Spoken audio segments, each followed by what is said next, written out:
Let's see. Excuse me. It's posted here.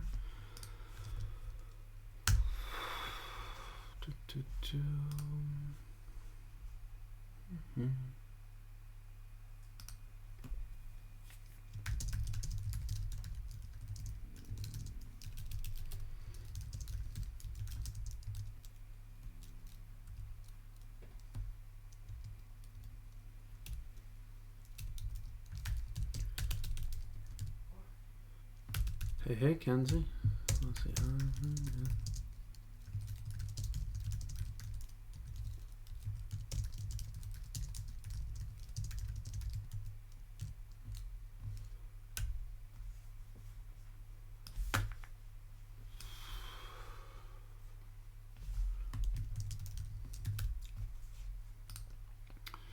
All right. So I should throw up some sort of like text banner or something. Let's see. Okay.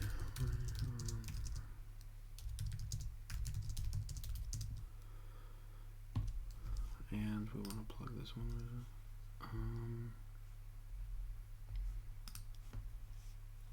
Oops, that's not what I wanted to connect to.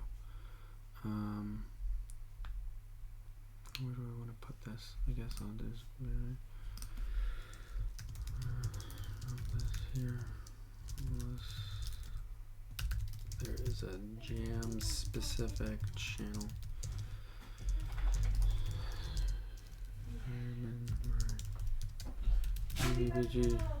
Alrighty, game.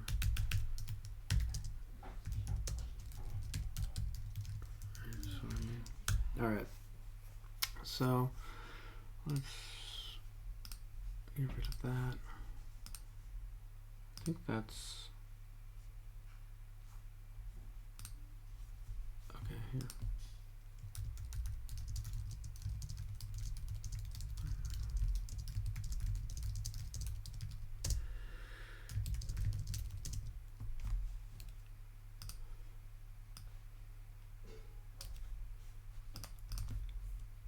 Okay.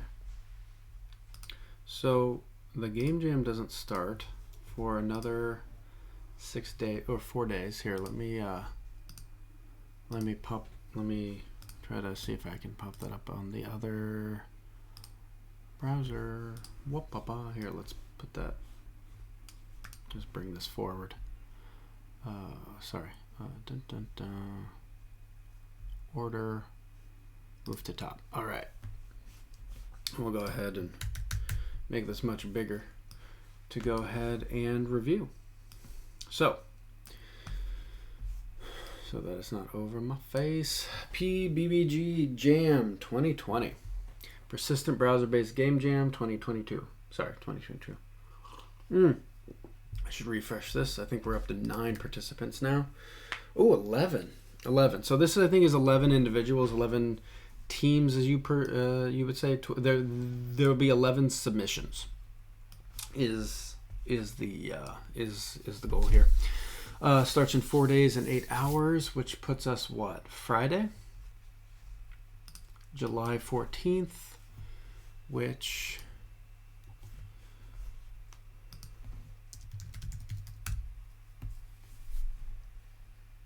Thursday at 9 p.m.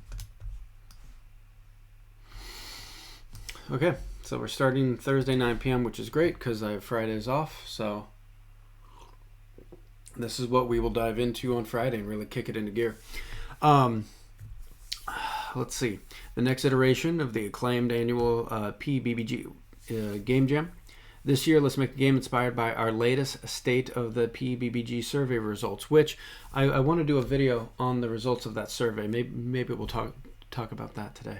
I think it was pretty cool. It was like 150 participants of the survey talking about PBBGs are persistent browser-based games. So it doesn't necessarily have to be a multiplayer game, but has to be a game that saves your progress in the browser, whether that is with an actual back end like server, or simply that it's saving the progress in cookies or local storage or something like that, that your progress is persistent and that you're browser-based so you don't have to download anything, and that it's a game. Hey. The theme, this year's theme will be After the End. So I can imagine there being a lot of death and end of the world style games. Ours will be something similar. Here, and we'll talk about... Do I do this? Yeah, we'll talk about our little volcano map here in a second. The rules. Your game must be a persistent browser-based game. What I want to get out of today is us breaking down our game plan into 3 distinct phases. First, between what happens between now and Thursday. Then we're going to break down the contest is 4 weeks. So that's essentially 2 sprints. We could try 4 sprints, but I think 2 sprints will be it. Basically 2 phases of game development. What do we want to try to accomplish in the first one, and then what do we do in the second one based off what we may or may not accomplish in the first half. The goal here is to have a completed playing game in 4 weeks start to finish. With game jams and hackathons completion, at least for many of them, and especially for me, getting to complete working software and having the confidence that your software is working throughout the game jam is really important. Not leaving it up to the last 10% of the game jam and then trying to glue it all together. So we want to make sure that we plan this thing properly. What do we want to see after the first week, the second week, the third week, the fourth week? What milestones do we start shedding features and stuff like that so we can narrow down our focus to getting a good, solid game? The players aren't going to care if it has a dozen bells and whistles that don't fully work. I think people would rather enjoy 3 really good features that feel solid, that feel well designed, rather than, hey, here's a whole bunch of other shit that we just threw in there. So the planning here is what's going to keep us really on the rails to a good target. And the nice thing here is they've announced it a week ahead of time. The last time I tried this, it was only a week long, and I found out about it a day after they started. So a game like this is really difficult to put together in a week, especially with this where we're coming in with no code previously written, minimal assets. So here we are, they're doing a month-long jam, which I think is fantastic. It is still a very short amount of time to do a multiplayer game that has RPG elements that is multiplayer. That is really getting into sort of the most complex sort of game. Inventories and marketplaces and quests, all of these systems. This is nothing like just a regular shooter game where maybe you have different weapons and you pull a trigger and maybe they do different damage, and the most complex is doing the physics, right? Which many game engines will do for you nowadays. So it's really just the logic of whether or not the bullet hit the target, right? We're doing multiplayer, we're doing RPG, we're doing and online as well. So we have infrastructure concerns that we need to figure out. So as we go through and plan these 4 weeks, you have to keep in mind that we need to keep kind of 4 plates up in the air at all times. We not only have the game design, which we can sink a whole bunch of time and energy into, but we also need to make sure that we make the game. Right? There's no point in coming out with a game Bible of some incredible backstory and well-designed systems if we don't implement them. So we have the design, and we need to make sure this is making sense and this is fun for the player. We then have our front-end concerns, our back-end concerns, and of course publishing or deploying or the infrastructure, right? Because on our local machine here, we can simulate both the front end and the back end. And I've seen a lot of devs kind of get a product all the way to completion before they've even deployed it to infrastructure, and now they're finding out that they're having a whole bunch of other issues with the first time they put it up on GitHub or Heroku or AWS. So we want to make sure that in each one of our milestones, each week, that we are both tackling these issues based off priority, but also making sure that we are making progress in each one of these issues. design, front end, the user experience. Is it intuitive? Is it easy to use? Or are we just cluttering up an interface, right? The back end, is it fast? Is it secure? Is it, doing all the transactions that it should? And then infrastructure. What sort of things are we deploying to make sure that we're not surprised at the final couple of days of our game jam? Oh shit, I need to get this up and live in front of people. The other thing is, the sooner we, get it live, is the sooner we can actually publish something to some beta testers, right? If we save all that to the end and then we finally get our user feedback, oh, this isn't fun, right? Then what did we just waste 3-4 weeks on, right? If at the end of week 1 we can actually put something playable in front of someone, even if it looks terrible because it's just like some wireframe stuff, right? If you can click through and the players can tell you, hey, this is making sense, I can see where this is going, you can start working on that feedback immediately.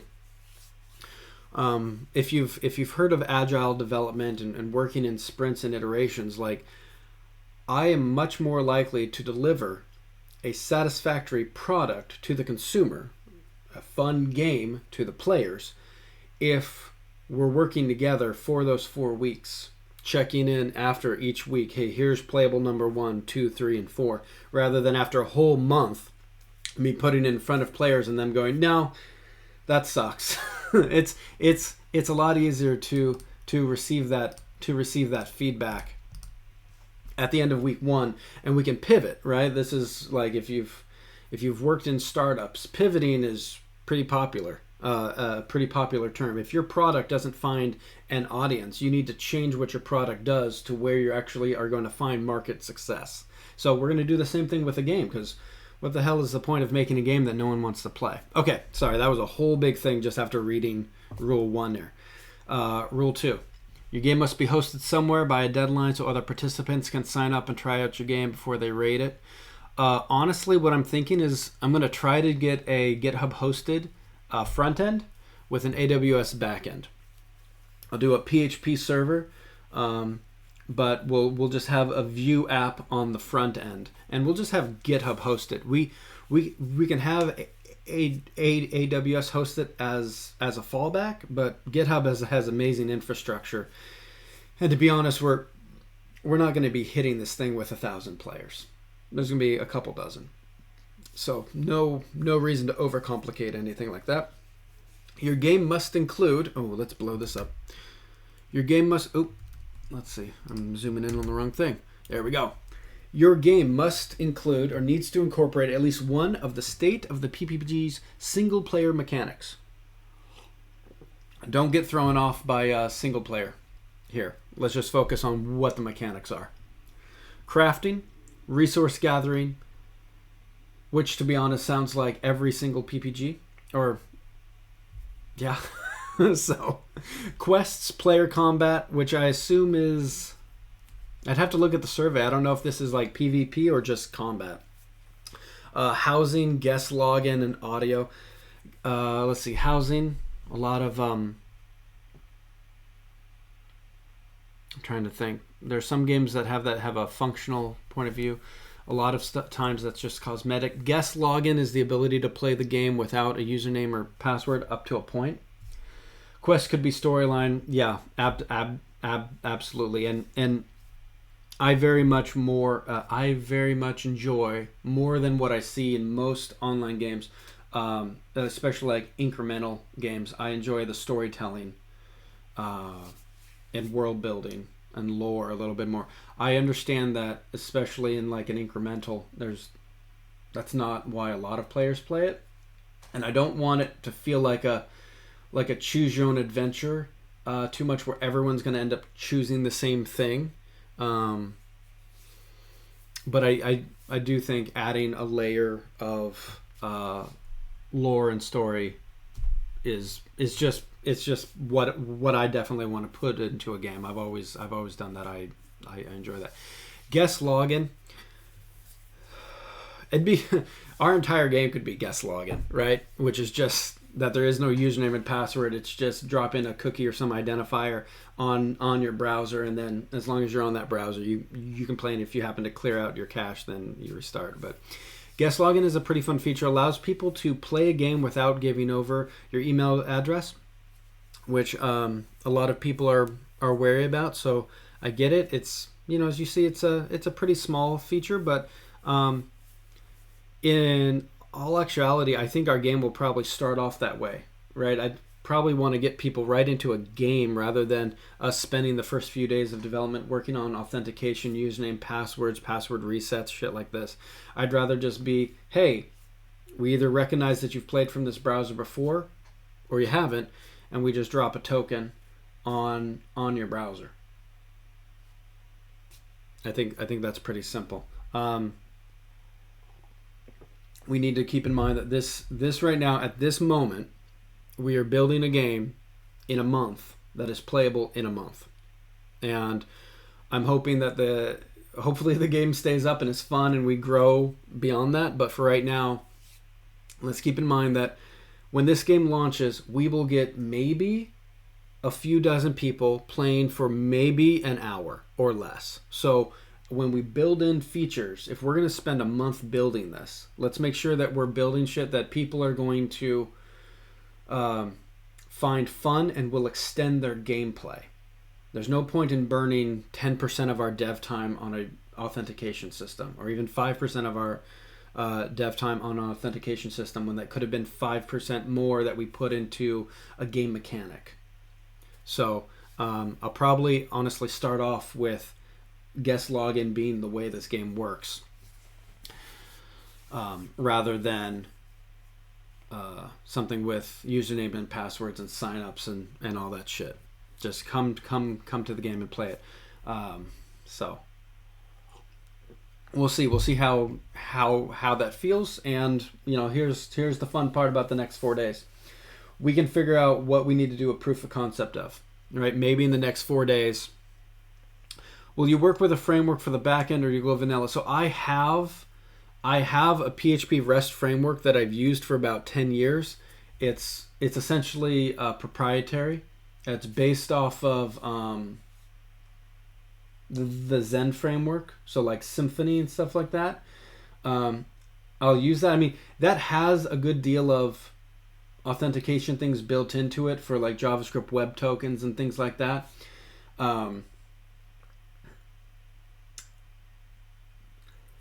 The times I've used it before, we've integrated into something like a Facebook or Twitter because that's what the application needed, or we had like a CAS or a JWT provider, and so we integrated with that. I haven't had to write my own, here's your username, here's your password, and I store the password for a very long time.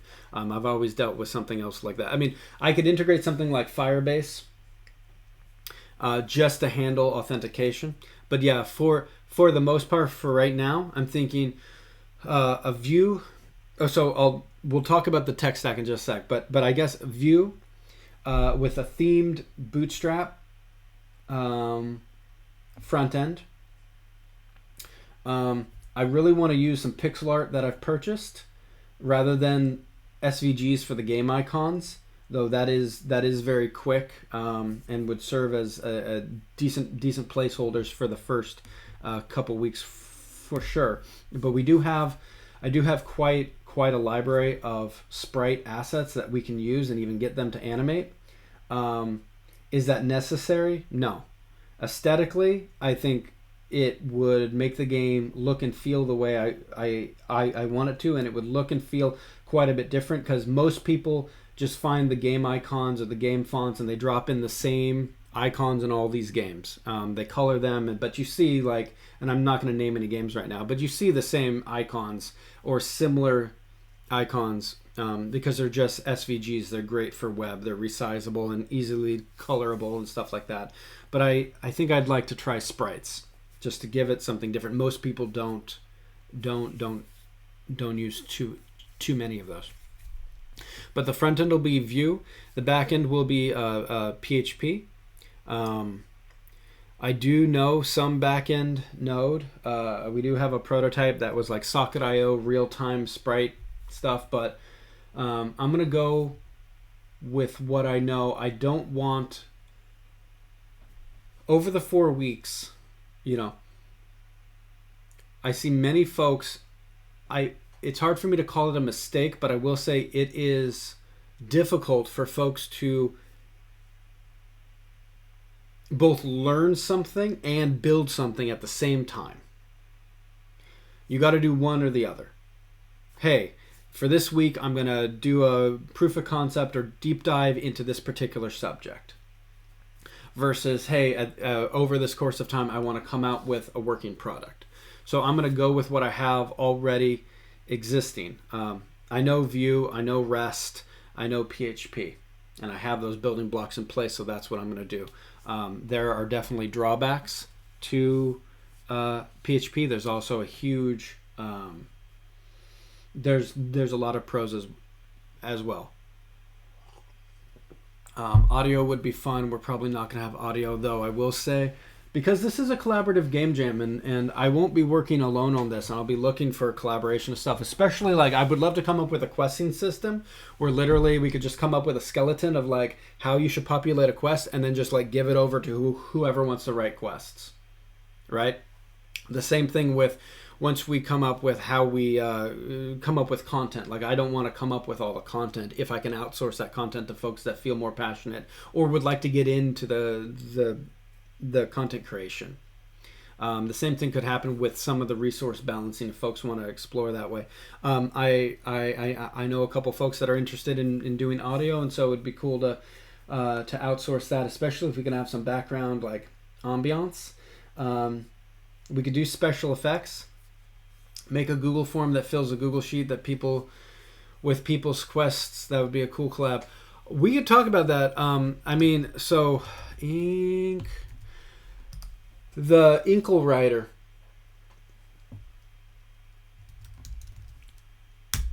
So this is a choose your own adventure engine. This is a tool that This is a choose your own adventure engine, and Inkle Writer is the tool that allows someone to create their own choose your own adventure. Yeah, Inkle Writer. So you could say, once upon a time, and then you're like, go into the forest or go into town. And I'm going to go, so if they go into the forest, this is the outcome of option A, right? So you're in the forest. And here I am, it's just a WYSIWYG, and that's the end of the story. Or I can add an option.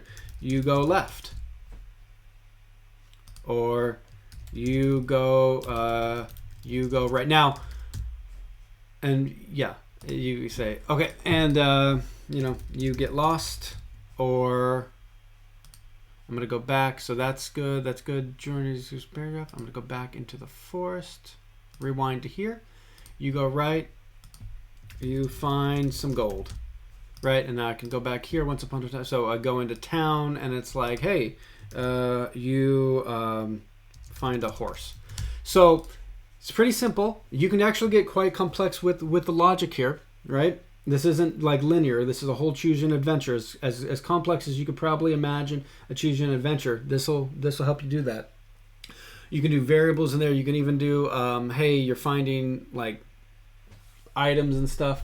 But this spits out a JSON file that we can load into Vue and illustrate on the front end or render on the front end however we want. So this is a great way to give someone who isn't a programmer or something like that the way to make some choose your own adventure logic or just some dialogue, right, between two people.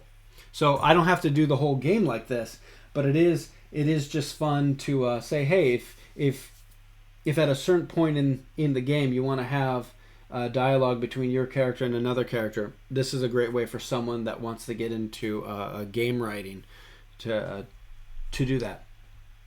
But yeah, a Google form to fill out some Google spreadsheets and stuff like that would definitely be an option. Okay, judging. After the jam, all participants will be able to vote on each other's submissions. So this is where it's like, we're not going to care about the outcome of the judging, because the only ones that can vote are the participants, which at this moment are only 11. So we're just not going to care too much about this. We're going to use these criteria to help form our plan, but I'm not going to care. Everyone. I'm not going to say everyone would vote for their own game, but it is a very small amount of people as opposed to like Ludum Dare that's in the several hundreds. Of people who vote. As usual, the voting criteria are unique mechanics, UI and intuitiveness, cooperation, and theme. So, unique mechanics is something we'll want to spend a little bit of time on because I want the game to feel intuitive enough that folks understand how to play the game. I don't want one of these PBGs when you create an account and then all of a sudden there's like 8 different boxes of numbers on the screen and you don't know where the hell to click first. But I do want there to be something newish, or a twist of how we've seen it done before. That would be great. UI and intuitiveness. I'm not the best at user experience, but I have dealt with it quite a bit over the last 15, 20 years. So it is important to me that we have some sort of either UI that, as you play the game, more and more unlocks and your interface can get more busy, but over time, not from the very beginning. Allow some amount of control of what you want to be able to see. And also just good use of like navigations and pages, like what do you actually need to see when you play the game versus like what needs to be on the screen at all times versus what we can hide on a different view and you can go to it right when we need, and using good either not tool tips but alerts or notifications and stuff like that to say, hey, over on this page you have something you should check out, versus having all of that on the screen at the same time. Cooperation. So this is the thing where like we would lose out on this point entirely if we just made a single player game. It would drastically reduce our complexity. We wouldn't even have to worry about a back end at all if we could just do everything on the front end, and we could make a really stellar single player game. I think that would be fun.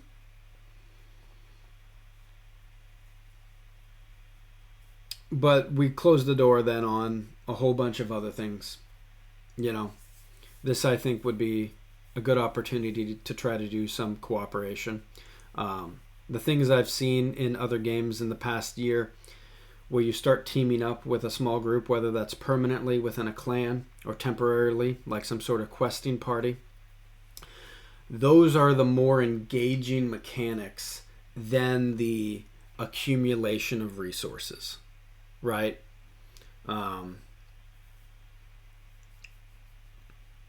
Elithor has the daily what is it? Not excursions. Incursions. So you need to find a party each day to run that particular quest. You also have the weekly kind of guild quest.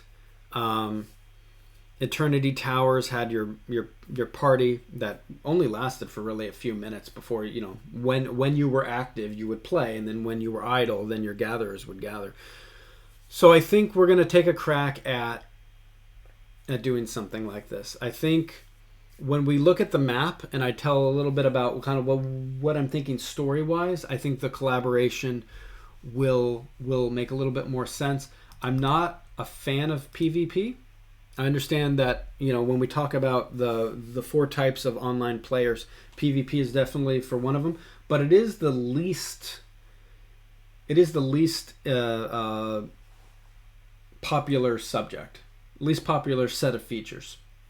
That particular leaderboard. People are much more interested in achieving and socializing than they are winning against another player. So we'll put a pause on PvP and instead focus more on how can we collaborate for group goals. Parties and group goals, clans and guilds, those are not difficult. Let me try to say this the right way. Those are not complex pieces of code to like group players in a thing, but for the time frame that we have, and when you think about everything it takes to implement clans or guilds correctly, right? You need, like, what are players' expectations here, right? Do we have ways to put in ranks? Do those things translate over to permissions? Is there a purpose or a benefit to being in that sort of group? I'm a big fan of self-organizing. One thing I don't like about like Noroth and games like that is that you can only group based off your alignment, which is not a natural way that folks... the game should not impose rules on how you should socialize. That, I think, is a bad trend in online gaming.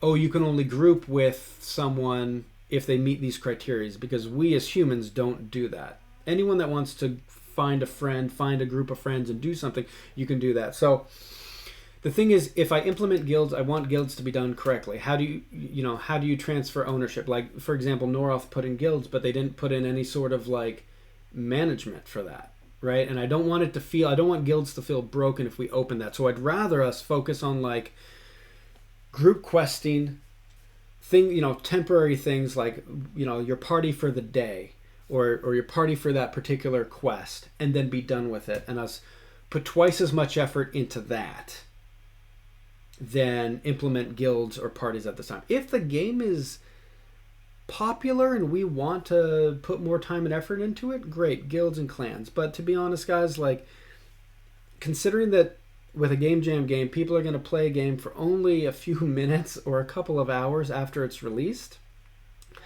what guilds and clans could we even really come up with? So we'll put that as, a lower priority, and instead focus on how do we get some good, like, grouped content. Like, we're not designing a game like Diablo Immortal, but I've seen some of the videos and stuff like that where, like, you want to start, like, basically a raid, and people join that particular thing, and you're with those people for that particular just instance. For those few minutes you're with those people. What do you mean by factions? Because I'll say the one thing that, like, you'll see now in, like, World of Warcraft, the factions have actually led to unhealthy server. They've actually led to unhealthy server. See, this is the same thing. We can do factions, but if you say you can only group up, with people of your faction, then now you're artificially putting in social barriers. And which is now why World of Warcraft, once again, is getting rid of, they're doing cross-faction raiding, right? Because what you'll find on servers, if you look at the balance of the WoW servers, it's either an alliance server or it's a horde server, right? There's very little that are balanced 50-50, right? Instead, I'd rather, like, I could implement factions to say, hey, if you are of this faction, you have these traits and bonuses. But when it comes to who we party with, who we group with, I don't want any artificial barriers in place with that. People should just be able, because that's the thing, like, if you and your friend both want to play a game, but hey, I really like the night elf, or I really like the orc. Oh, but then we can't play together. Why the fuck? That was one of the cool things about EVE Online. EVE Online has 4 factions, and there's nothing in the game preventing you from ever finding your friend, and grouping up with them. The biggest inconvenience is that you have to spend, I remember the one time I did this, we spent like half an hour doing the hyperspace jumps from planet to planet to planet to planet in order to meet. Right, that was it, because we had different starting home areas. But, that was it. Okay, hold on. Letting things naturally emerge rather than forcing artificial structures, be it for guilds or others, very much resonates. I don't mind there being other sort of bonuses or other things like certain skills, equipment, stuff like that being artificially, like, limited. Like, this particular thing is just for druids or rogues or whatever. But I don't want the social mechanic. Oh, you're only allowed to make friends like this. I mean, essentially we're putting, not to be heavy about this, but you're putting segregation, you're coding segregation into the game. And I really would challenge anyone doing this, is this increasing fun? If it's not increasing fun, why the hell would we do it? That makes sense. I think you can group with anyone, but factions may help with a sense of community. Okay, just a thought. Sure, absolutely. I do think, for example, some of your characters and this may not be for this particular game jam, right? We're thinking big here now. Having one of the big things with like RPGs and getting to decide many things about your characters, you're to a certain degree deciding stuff about your tribe, right? Your group of people. That can anchor you into feeling like, oh, I'm a night elf versus a human, right? I live in this tree versus I live in this city versus I live in Ironforge. Oh, I see other dwarves. Oh, we're the Ironforge guy, in that sort of identity. And I do think that's cool. As long as we don't put in barriers to socialization, I think that's fine. Oh, you want to start over here and you get these particular benefits? Cool. Yeah, there's no problem with diversity. But when we start putting in, oh, you can't group up, oh, you can't, like, that's the thing with, like, Idle Quest. There's no alignments. Alignment, like, when you really think about it, good and evil alignments, light, dark, they end up causing, in the long run, more trouble than they're worth for a game designer. Because you are fractured. If it was a single-player game, fine. But in a multiplayer game, you're fracturing your community, and there's not that many games. Well, I'm trying to think, like, people that enjoy Lost Ark, people that enjoy Final Fantasy, people that enjoy WoW. If you ask them, and if you look at what is the most popular content, it's the content that people are doing with other people. It's not the single-player stuff. It's not. So, does X feature help or hinder that most popular content? We only want to be putting things into our game here that are going to enhance the player's experience. So, does allowing you to cosmetically dress up your character change things about maybe if, whatever, you could name your character, give it a title, give it a little sigil or a banner or something like that? Cool. But if we are getting in the way of partying, raiding, questing, like as a group, combat, that is something a game developer should avoid. You're putting friction in there for no reason. So anyway, so cooperation, I think, is gonna, if nothing else, I think for this particular game, we should come up with a really good partying system that's better than, we'll just throw it out there, better than anything we see in IQ, Elithor, or Queslar, just to set the bar high. For, what do those games do right now? You can sign up for a party and click a button. For Queslar, it combines all the stats, and you just do the same action you would do solo, but you're doing it with other people. Elithor is essentially the same thing. And in IQ, I think the most fun you can do with other people are the world bosses or the clan bosses, which is everyone just hitting the mob at the same time. No one is filling in sort of like, hey, I'll be the tank, the healer, or whatever. And you can still do a completely automated run-through, right? Still click a button and whatever. But, hey, I'll fulfill this role in the raid. Or bring something, whatever. Even if it is, hey, let's combine all our stats, maybe there's something else that just makes that whole interaction a little bit different. So I'm not necessarily looking to do like a real-time multiplayer game. I don't want to handle sockets or anything like that.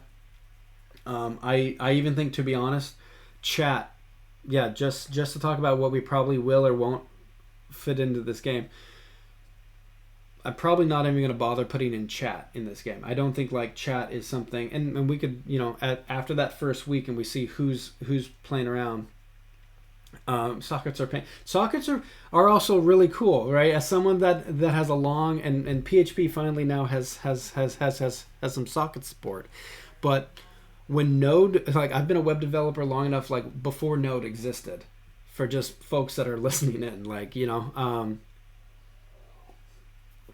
you couldn't do this real-time stuff back in the day. It's all done by polling. you had to just ping the server, hey, is there an update? Hey, is there an update? But we'll just shelve chat entirely. Like, unless we actually have enough players, we'll just use Discord, right? And then we'll focus really on making a really cool cooperative kind of game, incremental idle. A good incremental idle with a good kind of temporary party quest system. Okay. Just recently it was not quite a challenge to set up. Yeah, I played around with sockets, doing. I had some little sprites kind of walk around and just do some combat. It was a challenge. For me, the biggest challenge was where to host the node server. I tried to get it on AWS and then realized Heroku was just like a one-line deploy. So I was like, oh, okay, I get it. Thankfully, the architecture for Socket.io was very familiar to me because I'd done Unity multiplayer development. So the idea of how sockets work is identical really to the original architecture of Unity multiplayer, of broadcasting the updates, taking that update and doing something about it. So thankfully the socket development was pretty quick. Then what took time is like, okay, we're joining a party, we have some character selection, character naming, what happens when you die, what happens when you kill the boss, what happens, do we spawn more. Quite happy with DigitalOcean. I use DigitalOcean resources a lot of their walkthroughs, tutorials are great. Yeah, I have nothing bad to say about DigitalOcean. I've not used them for my own stuff for many, many, many years. So I can't really say any pro with that. But I will say their documentation and resources are definitely fantastic. I liked Heroku because I could use their free tier for just the Socket.io thing, and it was just easy to set up. I was online with the multiplayer game within just minutes. Yeah, it can be pricey. So can AWS. Sorry. Amazon is definitely on the pricier end of things. It's just at this point I've used it now, for 15 years. I'm just very familiar with it. So I want to just pop over. So what we're going to do is we are building a game that starts in 4 days, 8 hours. And we are going to be building a PBBG, persistent browser-based game. And the theme is after the end. And I had actually previously spoken about this theme. Am I saying it right? Is it Rinzia? Is that how you pronounce that?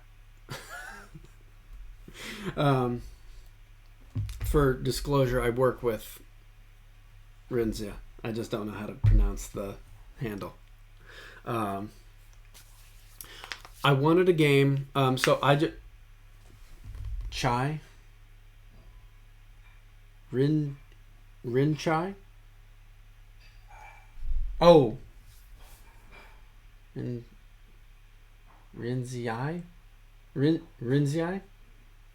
This is like the most embarrassing part of the stream. I'm sorry, guys.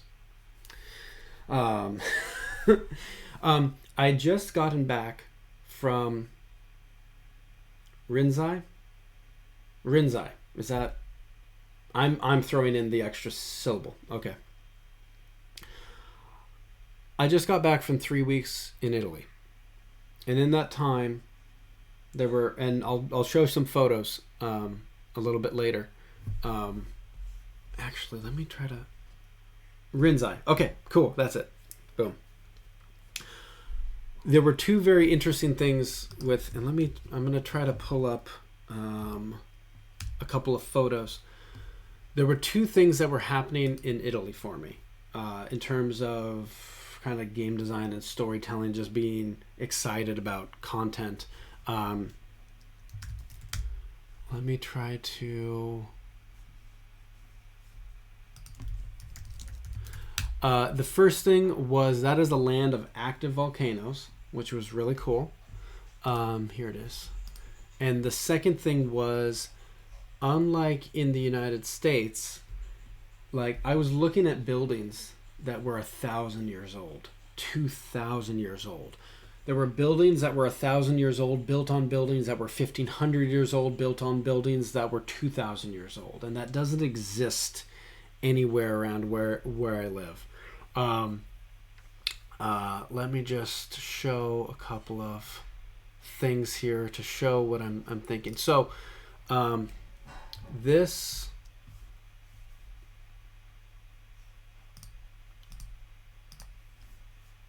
Let me see. Okay.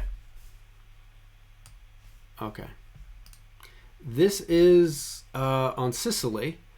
I was driving on Sicily. There were 3 volcanoes on my trip. The first one was Vesuvius, which is the one that near Naples that exploded and buried Pompeii. For those of you in the U.S., this was like Mount St. Helens, but like worse, much worse. But it's a pyroclastic explosion. There wasn't lava. There was superheated toxic gas, and then ash, pumice. This is Etna on Sicily. And I'm driving, at this moment, I'm actually driving towards it. And as I'm looking, I'm assuming this is a cloud. This is not a cloud. Etna had erupted that morning. A small eruption, but what you're actually seeing is the volcanic like cloud coming out of the volcano. So this was like, we have inactive volcanoes around the US. This is me driving and pointing over to the volcano that is erupting. So that's part of that. And then the last volcano I was at was Stromboli, which is an island formed entirely from an active volcano that is like every day just continually flowing lava. So definitely the volcanoes were a thing, and seeing Pompeii, which was just nuts. I'm going to try to pull up. I don't have any real great... I only have about half my photos available here. But Pompeii was a city that it wasn't like covered in lava and destroyed. A huge gas cloud came in, and we're talking about gas that was like, 1,000 degrees, 1,500 degrees, 20,000 degrees. It just instantly killed everyone. Not vaporized, but killed them. Just killed everyone in the town. It was toxic, and then the whole town was just covered in ash, like feet and just buried. They only found Pompeii like in the 1800s or something like that, and started excavation. So you have to keep in mind that like that part of Italy was being visited by people. Unbeknownst to them, underneath their feet is an entire city intact, right? Like, here, we'll just look at just some images. The city is pretty much intact, excavated. Some things have obviously rotted, collapsed down and stuff, but here's like, this was not a town that was hit by lava. This was a town hit by hot gas and then buried by ash.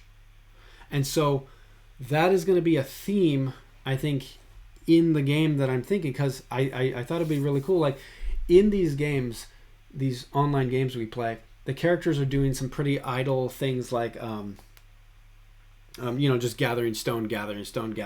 Well, I think it would be pretty cool. This happens now and then in the United States, but especially in areas like this where they try to excavate and dig down, and then they find the ruins of something that was there previously, right? That everyone had forgotten about. So now if we take something like Idle Quest, where your character is just quarrying, and now imagine them coming upon something, right? The ruins of something. Whether that is something, it could be, in terms of a game, it could be magical in nature, it could be some sort of technology. You're basically coming across You know, excuse me. And the wonderful, not the wonderful thing. I know this is a little bit of a weird, dark subject, but you could have a almost like Atlantis, like a technologically superior, right, civilization that was just instantly wiped out, right? And there's Vesuvius, the big, and when you see it, when you see this thing rise, there are mountains to the, I guess right now, what am I thinking? I'm in Pompeii. I think I'm looking north. There's mountains to the south, but Vesuvius rises kind of like the lonely mountain out of The Hobbit. Like, there's nothing around Vesuvius, and then it just fucking, it's huge. And you just look, and it's very menacing to just realize, like, that thing exploded and then just wiped out. Like, people just had minutes, and no one could really escape this thing. And there's sort of this idea in Naples, when you live in the shadow of this thing that could explode and then just kill everyone. You sort of live for today, right? You try to live knowing that, like, everything could end right now. And you know, this is the thing, like, when you live in a land of active volcanoes and shit like that, I mean, it's not like this stuff hasn't happened right here. I mean, there's evidence of it happening. Like, so it's an interesting thing that feeling has infused itself into the culture, right? You have a culture of this, you know, everything could be gone tomorrow. So live for today is very interesting. But this was also menacing. Just like, this was probably, you know, it was a very interesting experience. And so it really got my mind going on storytelling and game design. You're just standing, like, we're standing in a square right now in this picture, but you just look up and just that mountain is right there looming. Like, in the Pacific Northwest, like, I've lived in Vancouver, BC, and you see those beautiful mountains. They're the beautiful mountains that on the other side of that initial group of mountains is like Whistler, the ski resort and stuff like that. But when you look at downtown Vancouver, and you just look up behind it and you see the snow-capped mountains, and they're not very far, and it looks very, very beautiful. And it doesn't look too menacing, but I definitely got that, like, it's very, like, not malevolent, but definitely a feeling of, like, a lot of power, right? That, like, whatever we as a people, we as humans could build up in this part of Italy, right? We build towns and civilizations, fucking Roman Empire, but that thing, when it explodes, there's nothing you can do. You can't hold that back. You can't conquer that. You know, nature is definitely in control. So part of this idea that you could have something that, you know, was buried, and that part of the gameplay would be uncovering the location. Now, the second thing I wanted to share that was very interesting was, let me see if there's a great picture of it. Yeah, I think there's two things I want to show here. And that's one.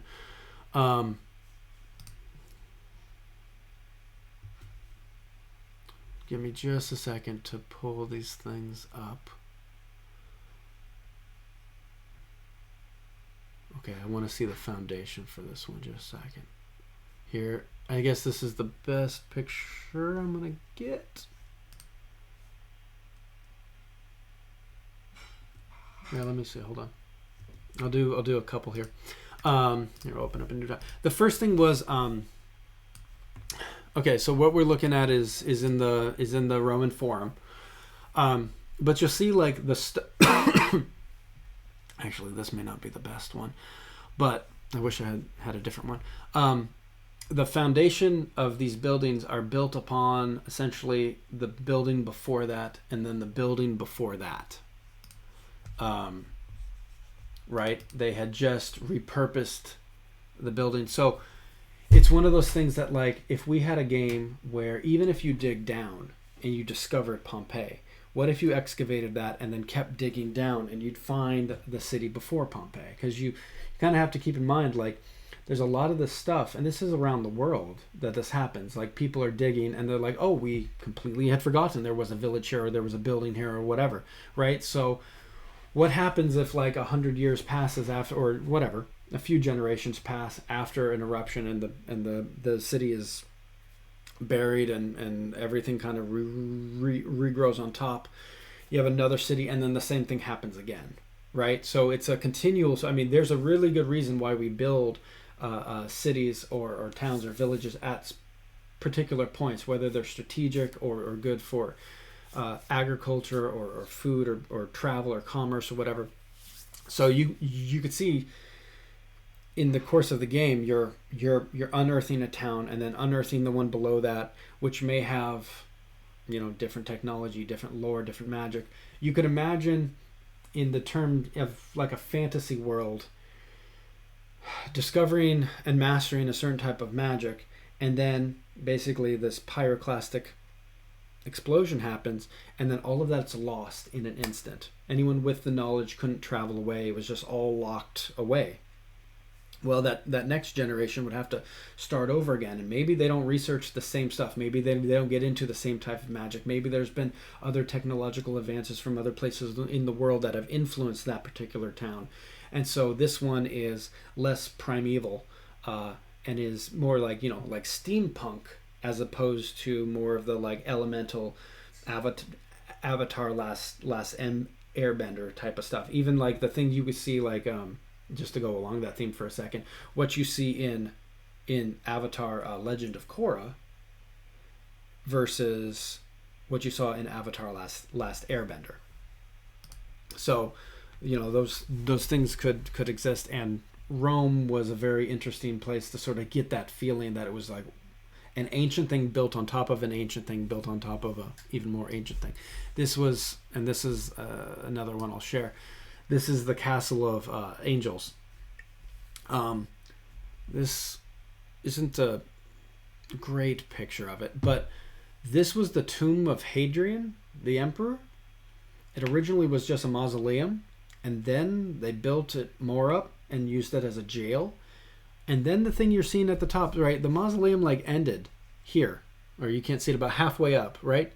And it didn't have this wall around it. But they changed this thing. Hundreds of years later, the Pope built a castle on top of this thing, because in Rome, this is one of the highest points. Like it's an artificial mountain, right? It's an artificial block of stone. They built a wall around it. They built a castle on top, and there's actually like a passage, like a wall passage, to go from the Vatican all the way to this castle.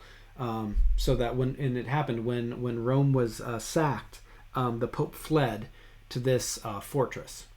So this was a really interesting thing that was like this building being added on. You see the different architectures. You see the different role this building played throughout the centuries, right?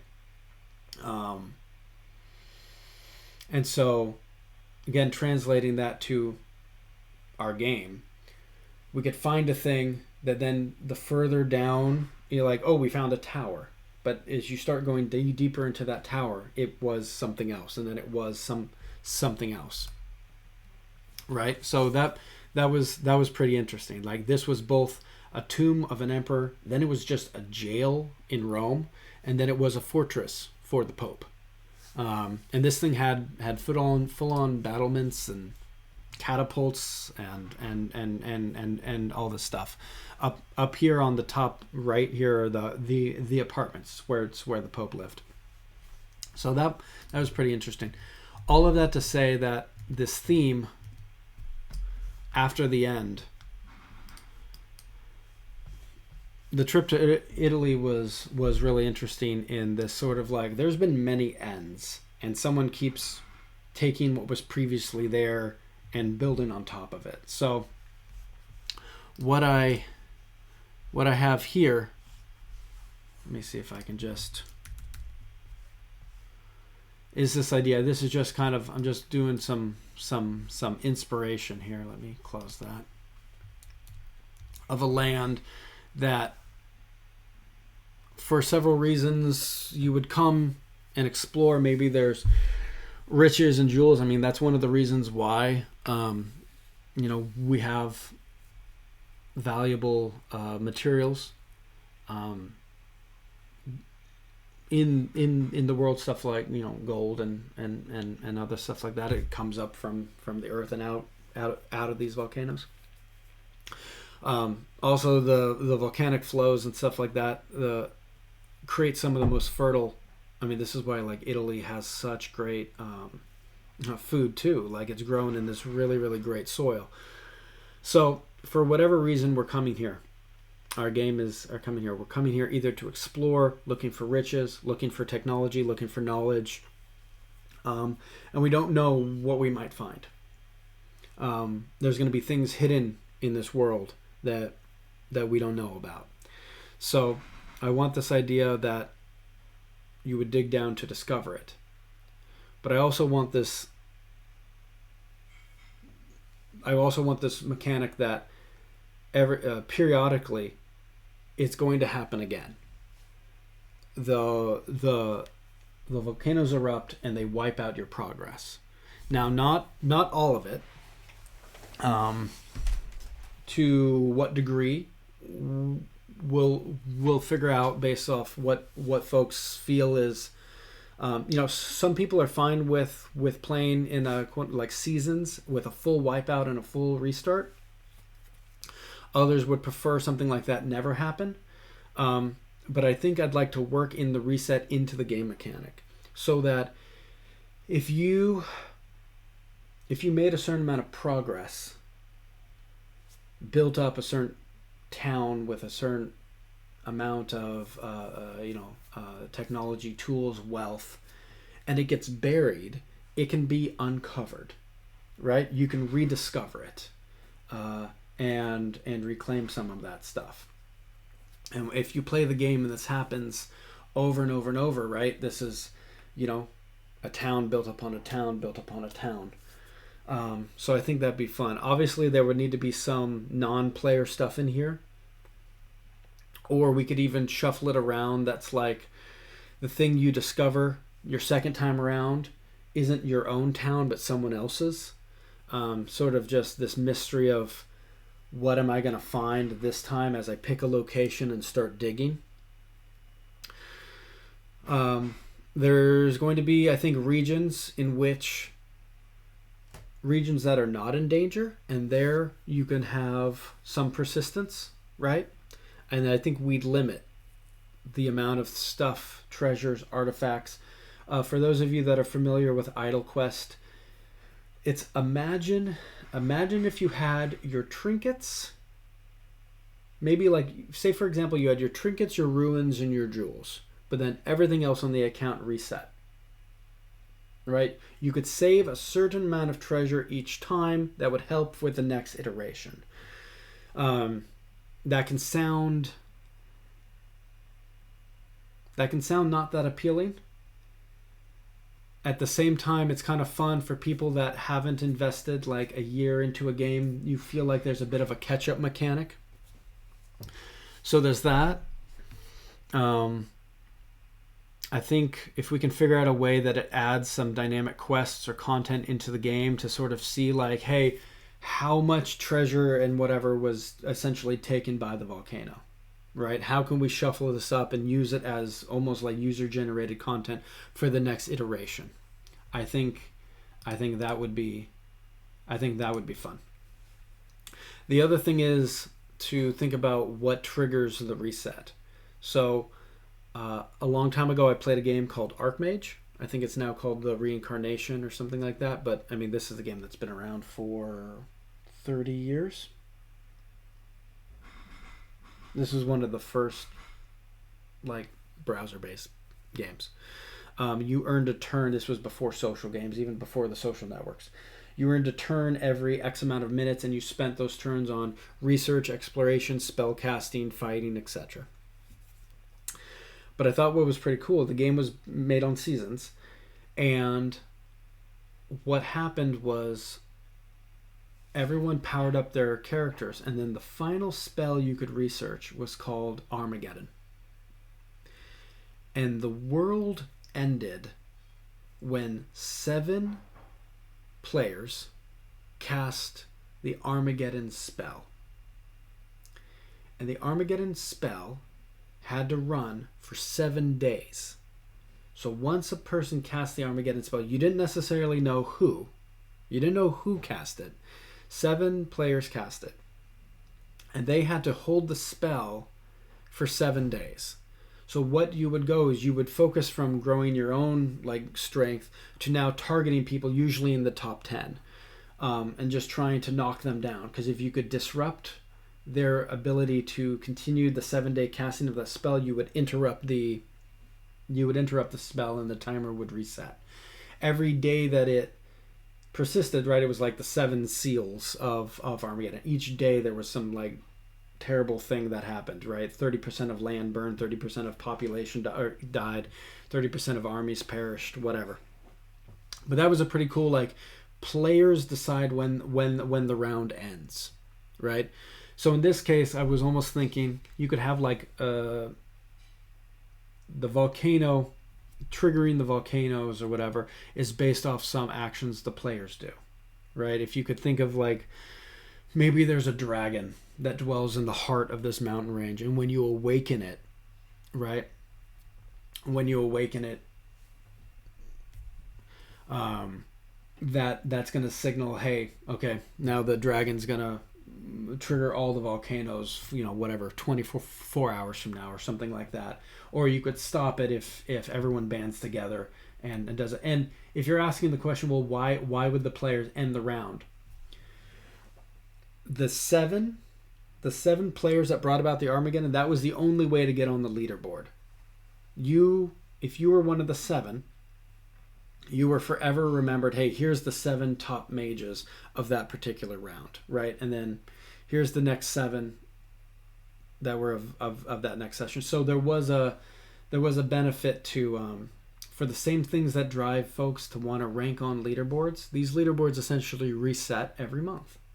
And if you wanted to be known as one of the best players in the game, like, your motivation would be to be one of those 7, right? There were some other leaderboards based off just like total power and wealth and whatever. So you could totally be someone that didn't want to like end the game, but still rank high on the like top 10 players of that round. So you could do that.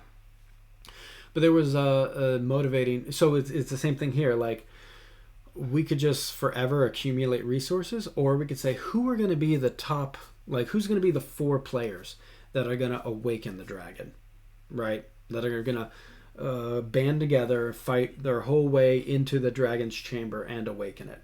Like, yes, the whole land gets wiped out, but forever those 4 names are going to be on the leaderboard, and no one can ever take that away from you. Here's the 4 champions, or whatever you want to call it, for round 1, for round 2, for round 3. So that would be the motivation there.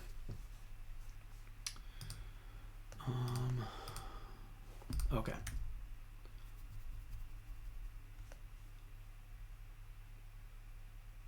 Cool. So let me see something. Bum, bum, bum. Okay. So that's what I'm thinking story-wise.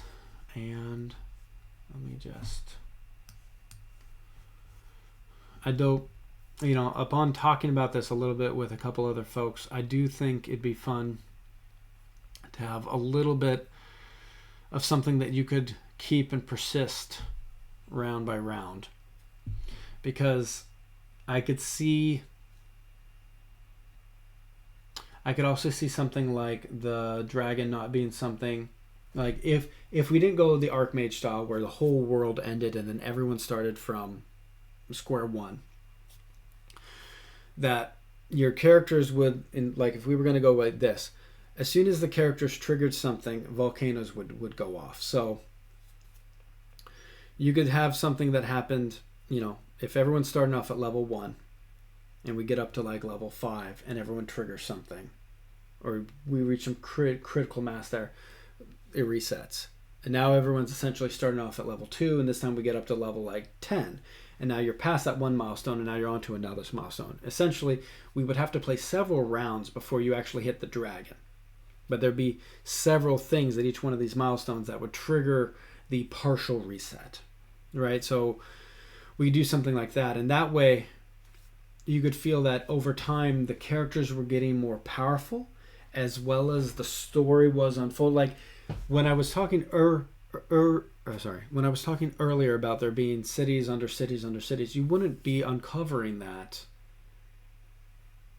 in your first round. You could maybe uncover one city.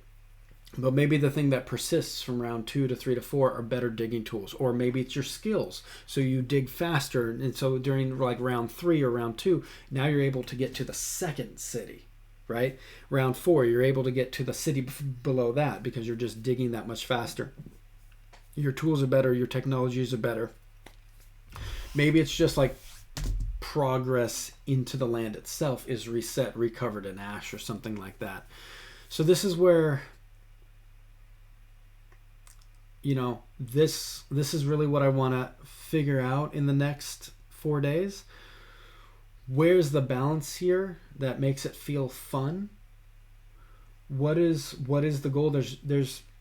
There's no point. Like, this is unfortunately one of the difficult things I see with the Noroth developer, where he has defined something that can only be achieved if people play for like 2 years. This is like the clan system. After months of people contributing into clans, it's not fun. You have to play clans for like 2 years before it gets fun. And unfortunately, the issue is you've lost your players in that time. So I don't want to design something that's going to require folks to play for 30 days, before it really feels like it's all come together. I want something to really feel like it's come together in that first day. So like, does the volcano go off a little bit every day? Does it go off every other day, right? What can we put together in 30 days that has a nice kind of game loop that keeps people engaged and interested? I think that's the tough thing, I think, for developers. I think they think about some systems, or they think about something they want to code, and they end up making that, but they haven't really figured out, and I'm not speaking about any particular developer here, I'm just thinking about developers in general. And you see it with like people that are in startups and making products. They don't really know what their audience wants a lot of the time. That's why you have like analytics and data gathering, a lot of focus groups and beta testers, alpha testers, stuff like that, to really focus the development effort into something that's going to be successful. So I do want to fit into the theme after the end. And I think it would be fun if it was something where the end kept happening. Because the thing to keep in mind with online games is that players will run out of content a lot faster than the developer can ever make it. So player-generated content is really where you want to go. That's why some of the most successful servers out there in various games are the ones with like role play, because the characters are making up their own content. They're filling in the gaps of where of what developers can't do, right? Is create all that gameplay that people want. So if you do a story, if you do go the route of quests,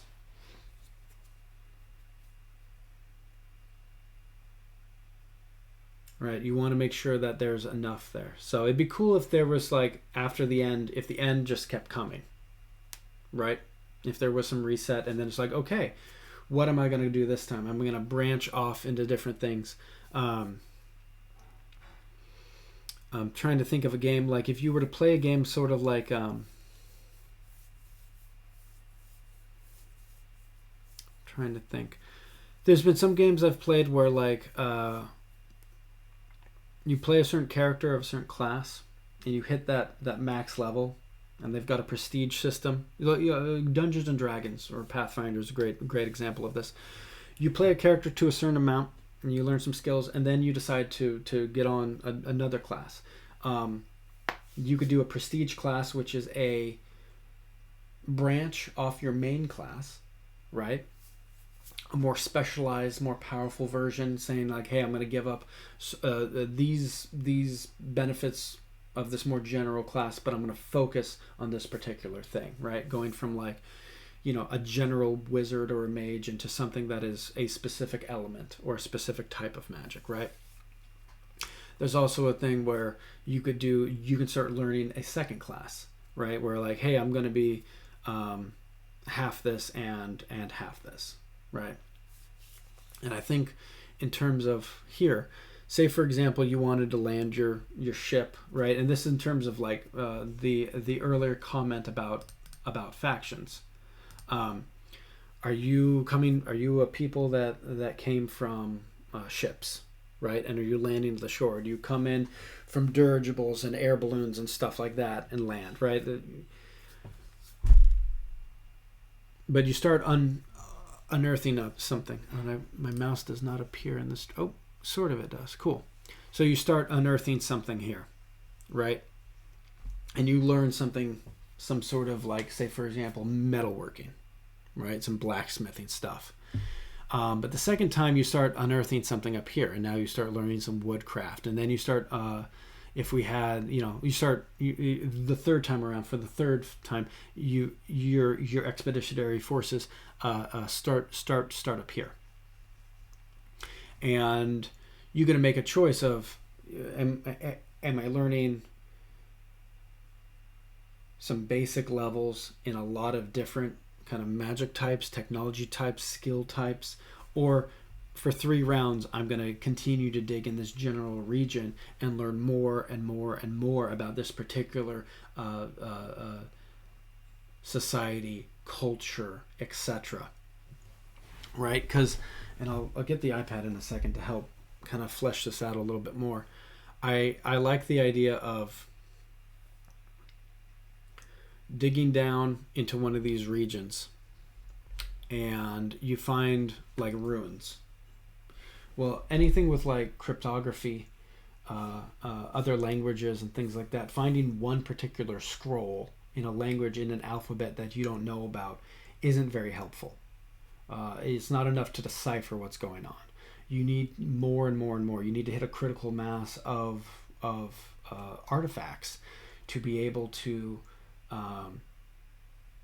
decipher, understand, translate those things. So do you get a rudimentary understanding of how fire magic works? Or do you focus your efforts on getting like now an intermediate understanding, a mastery level of that? Or do you say, hey, I know the basics here. I want to go over here to get some protective spells. I want to go over here to get some healing magic, right? Or do you say, we're just going to double down and learn, really master this particular branch of magic? So that could be something that we explore as well.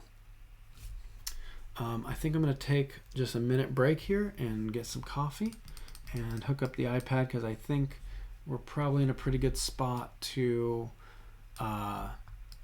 do some doodles and some planning and talk a little bit about what we want the next 4-ish weeks to look like. For those curious, this is a tool called Incarnate. It has a free tier. I'm currently using, I have a subscription, so I've got some more features and stamps. But it's real great. I believe there's another one called Wonderscape that's a one-time purchase. This is a subscription model. It's like $5 every month for the premium. It's pretty cool. If you're into Dungeons and Dragons, if you want to make maps for your game and stuff like that, they've got some like top-down versions of maps. This is not quite isometric, but more of a, I don't even know what you kind of call this, just kind of, I think this is like the battle landscape is how they word this. But yeah, so you get a little bit of that in there. And I won't do too much clicking because I don't want the mic to pick up a whole bunch. I'll drop down the opacity there. But yeah, right now I'm just kind of doing this for inspiration. When we start whatever we end up doing for the game jam itself, all the and this is one of the things that you don't usually see in BBGs. We could not have a world system. We could, do this without any sort of graphical assets, but I want to take a crack at it. I think something like this, something clickable, something to go into different regions, and just like in if you're familiar with Noroth, you can zoom in on this stuff, and they have a lot of stamps here. I'm going to open up the whole catalog here. So, like, we got all sorts of mountains and trees. You got everything, ice stuff, all sorts of obstacles. We got stuff for towns and all this stuff. I mean, essentially this is like Photoshop but with stamps. Wells, buildings. Again, if you're a fan of Noroth, you'll see this is where the art's coming from. Elven buildings, dwarven buildings, orcish buildings, Babylonian desert. And we have a lot. This is the fantasy regional pack, and you can see on the side there's many others. The watercolor ones are pretty cool. So what I'm trying to do right now is just have a little bit of a reference here to just think about some things.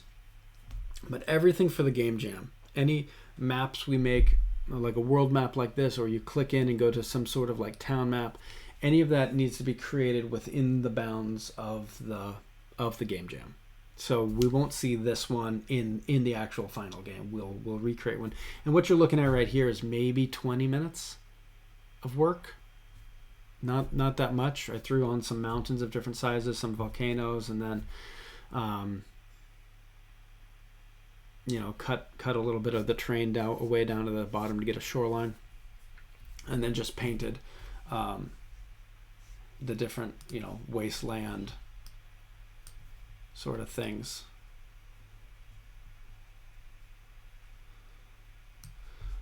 So nothing that costs us too much.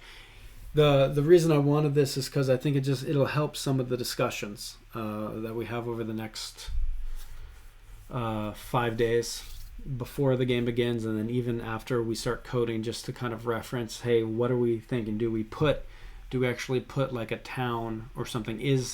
Are there a couple of towns? If we go the faction route, do you actually choose your starting point? What would be the point? What would be the gain of that? Do we have a system that sort of works like how a gold rush has worked, where you had a place to register your discoveries, and eventually those areas are depleted, right? So you end up having to choose different parts on the map. You dig down a certain amount, you find whatever you need to. You can dig down farther, or you find a different plot on the map. But there are some consistent, persistent towns tucked away that could be for something, especially like what is the cooperative elements of this game? What are those? How much are we working with each other, and why? Is there any combat? What is crafting what does crafting look like? So it'll help. I'm hoping that this is just something like this is a conversation starter. It's not going to be used to sort of limit discussion, sort of like, well, it's not on the map, so we're not going to entertain that feature. But it's a conversation starter just to be like, this is what I initially thought of. So now, and even as I'm looking at this, like, this is not a world that is entirely destroyed by the volcanic eruptions. We have regions that are entirely destroyed. The center section, this left section, maybe this little thing over here, even more to the left, something here on the right, maybe we get one more volcano here, but then you have kind of these larger areas that are untouched. So we have established persistent locations there for your character, or whatever your quote unquote character represents, whether you are an individual character or whether you are a guild or a company or something like that. And then we go into these regions that have been blown away and destroyed and start either looking for treasure or looking for lost knowledge and things like that. So I'm going to take a couple minute break, get some coffee, hook up the iPad, and then start doodling some ideas. So thanks for watching the stream so far. We're going to keep it going and talk about really start planning out some ideas here. Okay, thank you.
All right. So we'll get the iPad up and working. All right.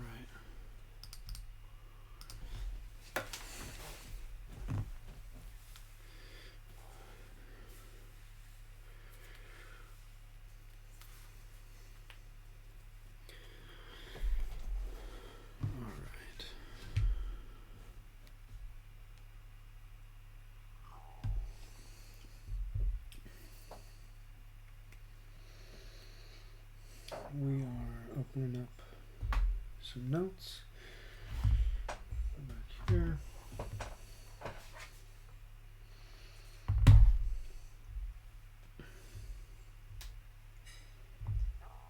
Okay, start. Oops. Game jam. So I do want to say for anyone watching the stream, if you are interested in collaborating, please let me know. Reach out. The website right above my name, slyboots.studio. Let's go to it for a sec. Just Wildcraft Online. Oops. Sorry about that. Slyboots.studio is my game studio. Got a little mission there. Very much against, we're not making any games that have microtransactions, no ads, no premium currencies. Pretty much trying to go for games that have no monetization in them. These are free games, and then the revenue model would basically just be Patreon funding. Outside of the game completely. If you enjoy the development, if you enjoy the games and want to help support it, just join the Patreon. There's no at this moment there's no tiers or perks or anything. I'm not selling. There's no. It's just whatever you want to tip or provide. So that is something that will go into all the games that I end up making. I want folks to be able to immerse themselves into the game world itself and not worry, oh, he's going to interrupt it and try to get me to buy something, or I can only progress so far, or I see someone else progressing further ahead of me because they've spent money. That's not what I'm interested in doing. But this is where you can keep track of some progress, excuse me, as well as we have a Discord. And a Twitch, which you're currently watching, YouTube videos where most of my Twitch recordings go to, and then a Reddit, which is currently blank, but after this game jam, hopefully we've got some stuff on there. But if anyone is interested in joining and helping develop the game itself, you're all welcome to.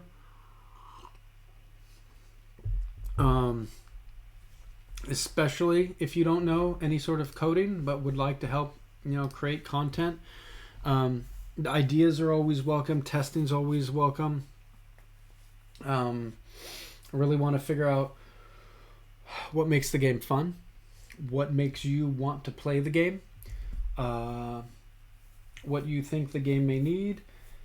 For those of you that want to help create the game, create content, create quests, help balance different mechanics, try your hand at some of the stuff. By all means, join the Discord. My Discord's probably going to be the place I talk about this the most. Though I am also, I'll be dropping in a few things on the PBG Discord, especially when the game jam starts. I imagine there'll be some daily updates there on progress. Let's go ahead and switch over to, let's see.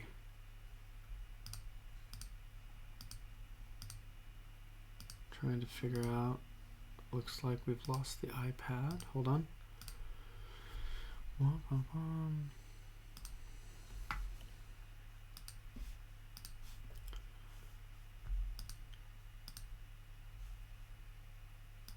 Awesome, there's our iPad. Whoop. And maybe I won't go that big, but then just drop it.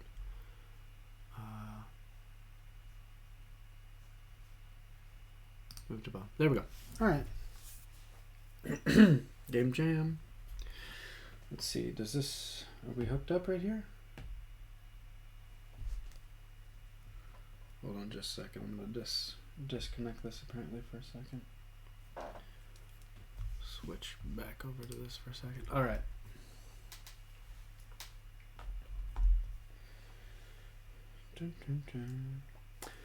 So I think what we'll need to do, from right now, we have 5 weeks until the game, just under 5 weeks for the game to be complete. We get 1 week of planning, and then we get 4 weeks of development. And oh, I see my little pencil thing is at 0%. Okay, so we'll pause. We'll pause on that for a second and try to do something else.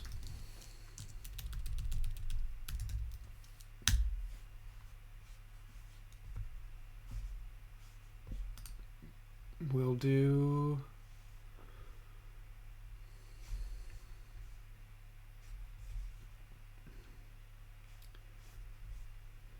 Okay, hold on just a second. Private. Let's do a new project.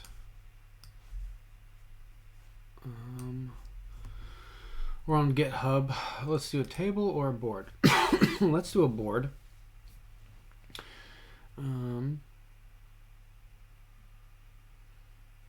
And we're going to go ahead and create it, and we're going to call this the PBBG Game Jam 2020. And we have to do, in progress, or done. Let's go ahead and create. Ooh, you know, the nice thing is milestones. That might be nice too. Here, let's go to projects and create, let's go to repositories, and we'll create a new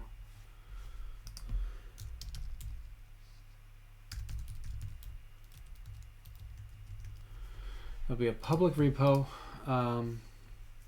for right now, just so everyone can see this.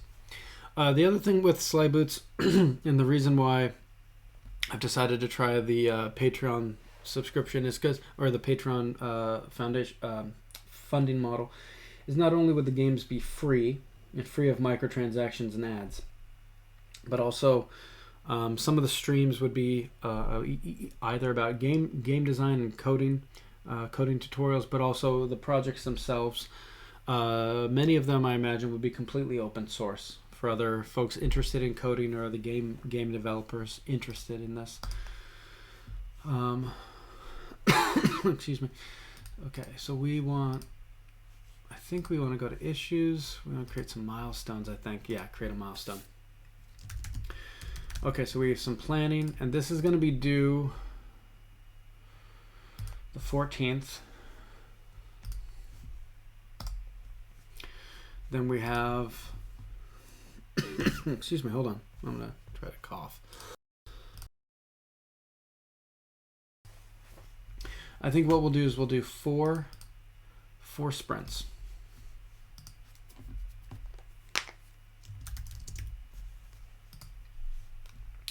And we'll end each on a Friday. The Game Jam goes till August 11th. So, well, the 22nd. I'm going to try to end each of these on a Friday, because that, I think, is a good marker. So the 22nd.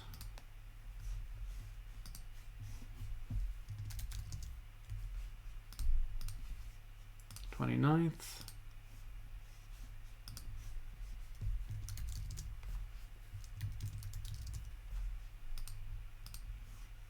5th.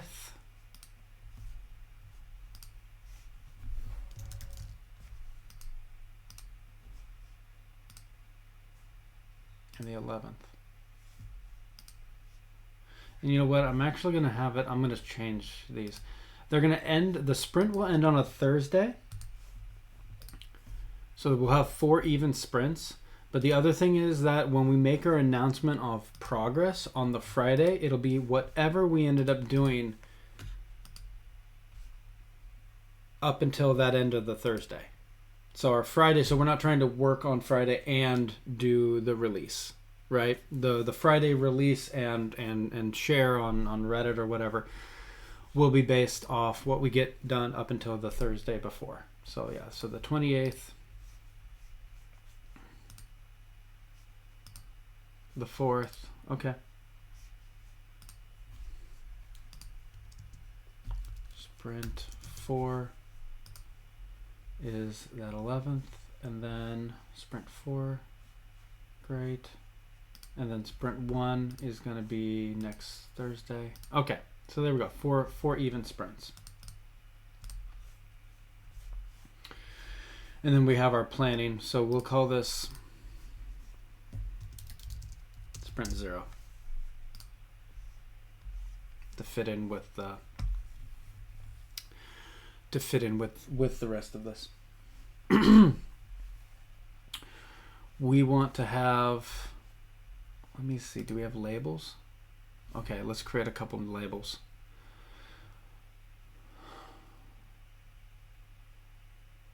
These are the default ones. Part of me is thinking we should have a label for like front end, back end, and design, just to help differentiate the tasks. We have questions, invalid, help wanted, good first issue, enhancement, duplicate, documentation, bug. That's going to be a popular one. Won't fix. Design. Yeah. Game design. And this is just for use.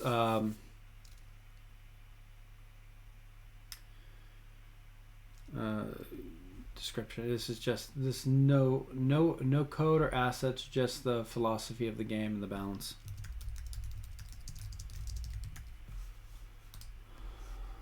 Let's add a new label for front end. So this has to do with the UI, UX, user interface and user experience. Those are two different things, but both are related to the front end. We'd also do sort of some performance in there. Back end has to do with kind of the data storage. It could also be performance and any sort of really the game logic. See, the difference between a single player game is we can put all the game logic right in the front end. The problem with a multiplayer game, and the reason why it gets so complicated, is you can't do that anymore, because it makes your front end completely hackable. It's not at all difficult to hack a single player game. When the state of the game, the variables in the code that represent everything, your health, the enemy's health, the total gold you have, when all that stuff is in the memory registers of your own computer, it's very easy to isolate and modify that. So in a single player game, it's very easy to give yourself 1,000,000 gold, right? In a multiplayer game, the state is held on the server. In the same way that your home television, the only thing you can choose is the volume and what channel you're watching, right? Actually, what's happening is being broadcast to you. So you want your client to be kind of as simple and as stupid as possible. All it's supposed to do is show you the state of the game, which is being held on the server. That is the source of truth. And so your client, your browser, doesn't do any logical computations. It simply shows you how many resources you have, what level you are, whatever. When you click a button that says, hey, I want to do this action, you have to tell that to the server, and the server is where it says, hey, do I have enough gold to buy this item? Am I of the right level to equip it? Am I of the right class to equip this weapon? Does it have enough durability to be used, etc.? Those are all things done on the server. And in a single player game, we can do all that stuff in the same place on the front end. But now we're going to end up splitting our development. We have to write front end code to visualize the state and the back end code to change the state. So front end, back end, game design. We'll go ahead and throw some in here for infrastructure. These are going to be labels that are specific to the hosting and the uptime. What else? What are we missing?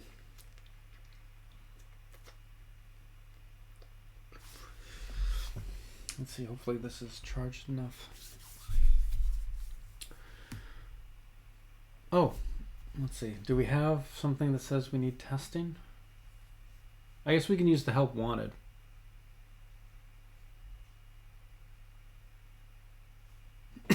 Excuse me. Okay, and we'll just do, there'll probably be some stuff, I'm trying to think, documentation, some overhead of just the kind of the project management.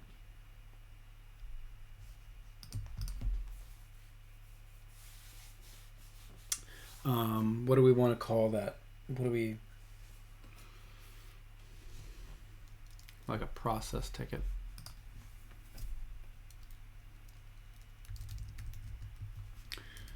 Project management, stuff like that. Let's get a different color. Okay, that yellow's fine. And my infrastructure looks like a bug, so I don't want that. Green, sure. I don't want anything looking like a bug.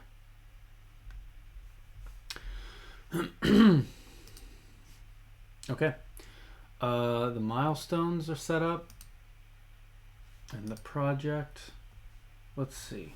Can I add a project? Create new ones. Okay. So the project will be where we lay out what we do each day.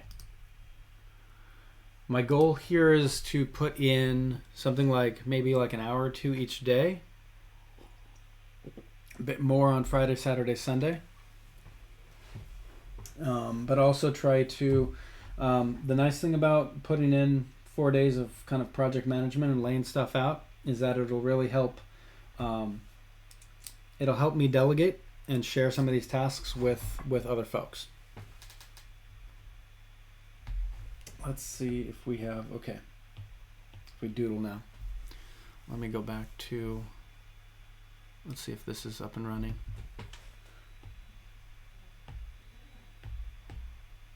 There we go. There you go. Cool. Let's see. Okay. So we're going to close down a couple of these tabs.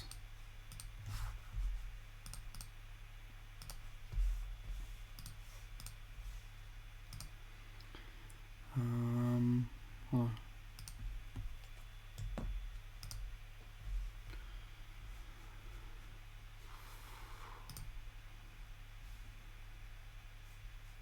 Okay.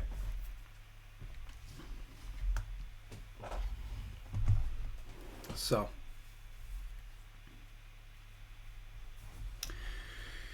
what are we doing here for the game jam? So I like the idea of the main game loop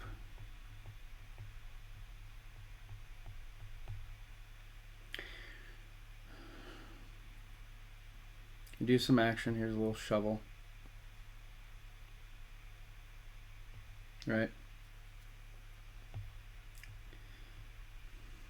You're gonna find something,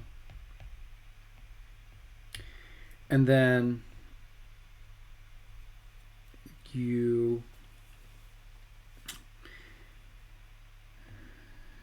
it's pretty much like a gather, right? Your gather actions, You find either your raw materials, special drops, right? Materials, drops.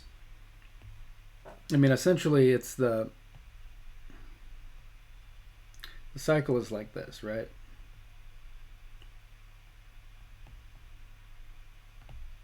Upgrade. Oops, that's not what I wanted to do. Right?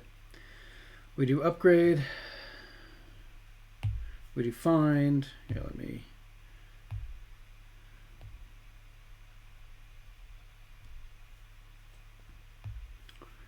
Right. Oh, I guess that's the. Whoops. This is essentially the loop. And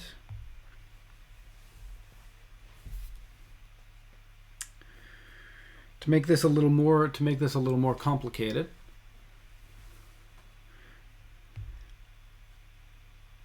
this upgrade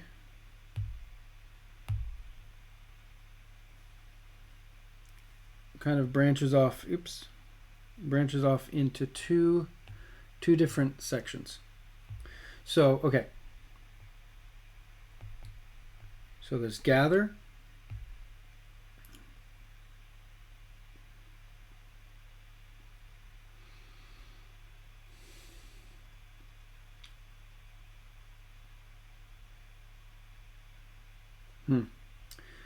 Trying to think about the game loop here that you see in Idle Quest. The Idle Quest game loop is basically gather and then upgrade. That's all there is. There is alternatively, you can gather, you get some drops, and you can upgrade. I guess this is a way of upgrading. Yeah, the way you can upgrade is you can sell for gold. You could sell and buy what you need, or you can find what you need in terms of like components, weapon components, armor components, tool components. You can sell and buy things, stone, marble, things like that, and then buy, again, what you need. You can craft. Here I'm thinking like with the jewels and ruins. And all of this contributes to improving your gather, right? How many resources do you make a minute? And really, when you factor in all of your gold, all of your drops, it really just boils down to what is the gold per minute. If you were going to sell everything your character finds in an hour, in a minute, that is the goal of Idle Quest, to increase that amount. Excuse me. The reason why to upgrade for trinkets, upgrade with heroic potions, etc., is to increase all these different ways. There's many faucets, things that provide resources, and then there's many sinks, right? A lot of things to upgrade, right? Land, clan, your trinkets, your jewels, which is also basically your dungeons. Dungeons is jewels. Even if you just buy them, let alone craft them. Ruins, hero pots, collecting artifacts. Okay, so in ours, I like the idea of basically you begin your gathering action, and you can find stuff. You can find basically whatever your base resource, and then you can find your artifacts, something like ruins, tablets, other things. But this stuff you can treat as almost like I'm gonna say puzzle, but it's like it needs to be translated. It needs to be unlocked. It can't be used right away. A good parallel here is if you play Questlor, these are the essential. These are cave descriptions, right? The cave description by itself doesn't give you any bonus. You need to run the cave. In Idle Quest, these are the equivalent of keys, right? Just having the key gives you no bonus. You need to use the key, run the dungeon, then get the loot. So the thing is, these things can give a currency, like a knowledge, an understanding, that's the only way. Just like with dungeoneering points, this is the only way for your, whether it's you or your company, the only way where you guys expand your knowledge is to solve these puzzles, is to use these items. Now, you don't need to. You could just sell these. In this simple fact, like in IQ, you could just sell the keys. You don't need to use the keys. You could just sell them, and you can reinvest. Get that gold, and then just upgrade whatever you could buy. Right? You buy something, and then you can upgrade. Knowledge provides something to unlock some other skill, spell, technique, right? And that can be considered an upgrade. So you get to decide, right? And this is the thing you see in Idle Quest a lot. People will sell, for example, all their drops because they're not going to do rune crafting, and then they'll buy a bunch of tool components. Or you could save all your stuff and craft your own runes, which is a great way. Like, crafting your own runes is definitely a way to get runes cheaper. It also means you have to stop doing your primary action of gathering stone and go over to crafting runes, which for some people, depending on your level, is actually kind of like a net loss because they would have made more money each action just gathering the base resource. I don't like that. I don't like that you're discouraged from exploring some other part of the game when you're with your primary action stopping. That feels weird when I see, and it makes sense mathematically, but I don't like it as a game developer where someone's like, I will just stay with the most mundane activity because by the numbers I make more money this way.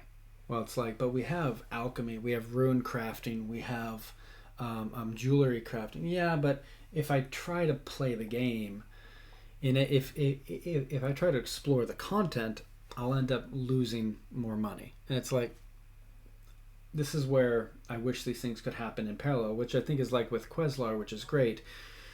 You have your gatherers, you have your pets, you have what your party is doing, you have what your fighters are doing. Those are 4 separate parallel tracks, so you get to engage in all this content. You're just not picking one particular feature to engage with at a time.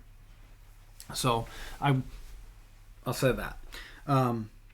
But I like this idea of you finding artifacts and sort of like doing a deciphering or something like that, if you wanted to. And the fun part here is like, if you wanted to specialize in a particular type of magic, say for example, we are finding, just to go along with I'm finding artifacts that are both with fire and with ice. Well, I could learn level 1 of each, or I could sell all my ice ones and off the market buy some fire ones, and now I get to be level 2 in fire by focusing, right?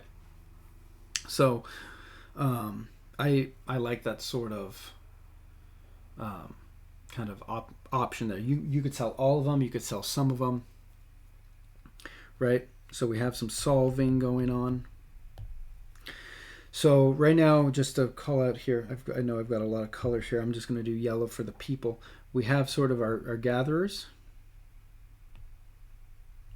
We have sort of our solvers.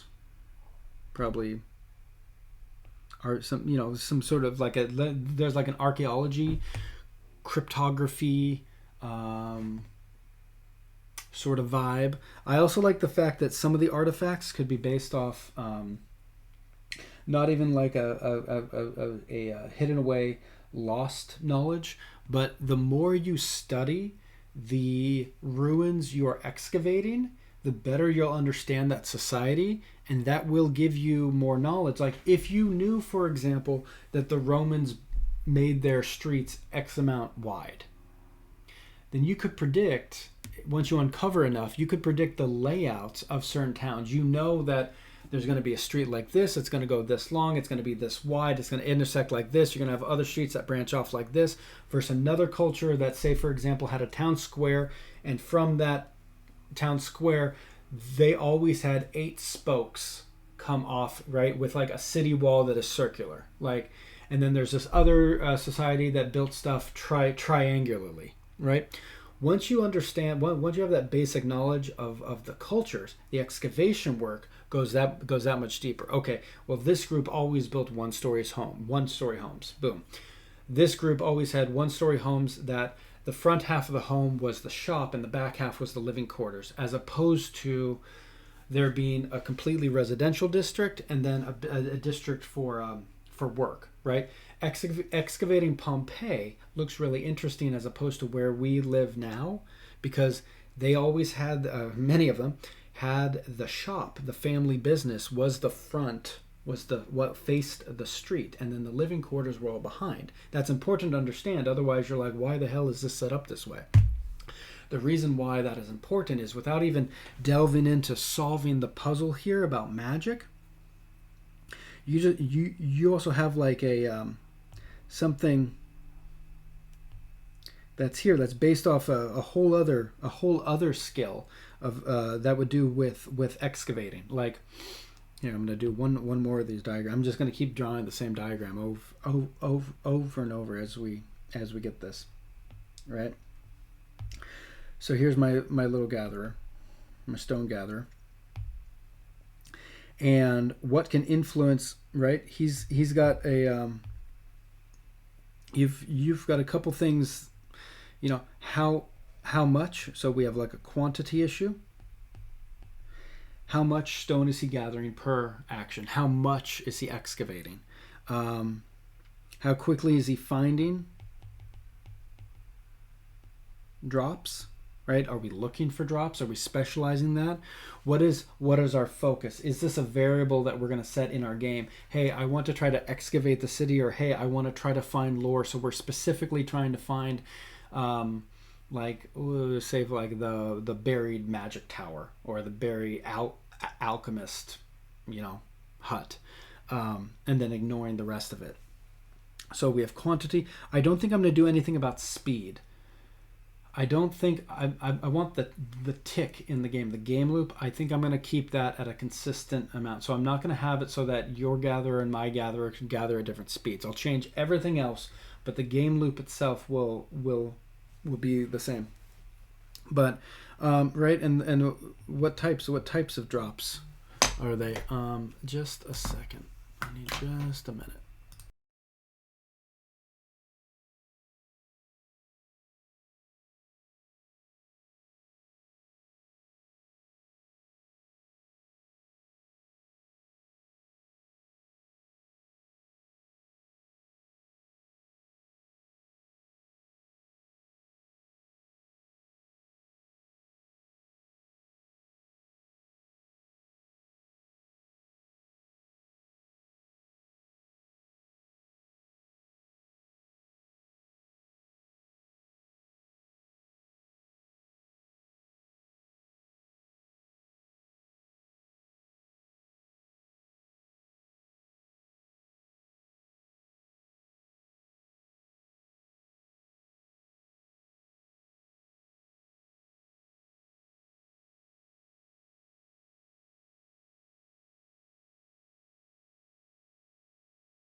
Okay. Okay. So we have our gatherer, and then what we're doing is we're basically finding, finding the drops, right? So here we go. Drops, and we'll just do a little cube there. And so we have some stuff. Maybe we immediately say, like, if it's stone, right? Maybe we're either using it, stone, so we're using it. Maybe we're reinforcing some defenses, either, say, against volcanic activity. That would make sense.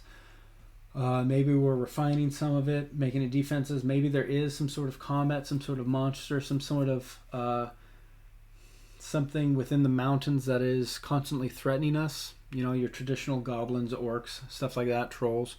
You're either using or you're selling. If it's stone, if it's simply, I want to call it almost like art, like archaeology. So I'm just going to put some knowledge down here of like the culture and stuff like that. This isn't necessarily a drop, but it would be. It's something you accumulate. So the more you are in an area, the more you understand that culture, those people. Right? Imagine if you're excavating an elvish town versus a dwarven town. Those would be constructed differently. They would be laid out differently. They'd be having different materials.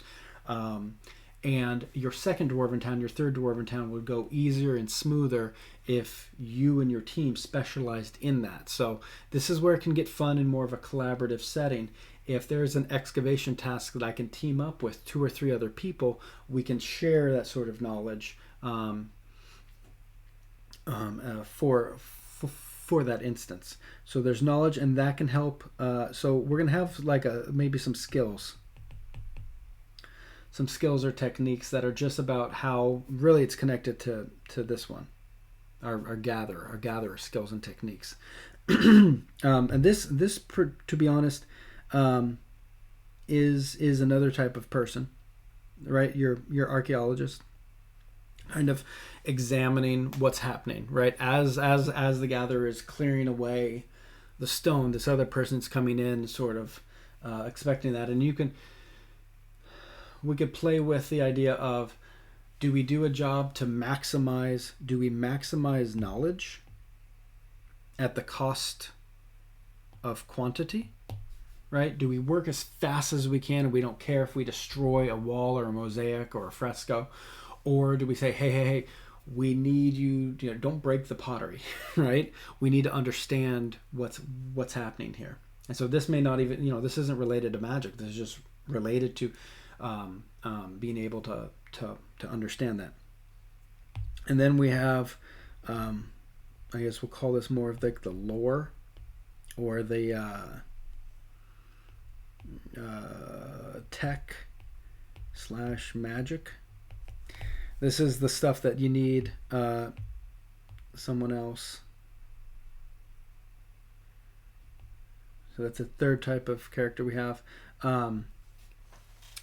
To unlock, right? This is ruins, and so we have ruins, we have ciphers, we have I guess this is like scrolls, maybe some recipes, right? Like potion recipes, stuff like that. Things that need to be understood. So right away,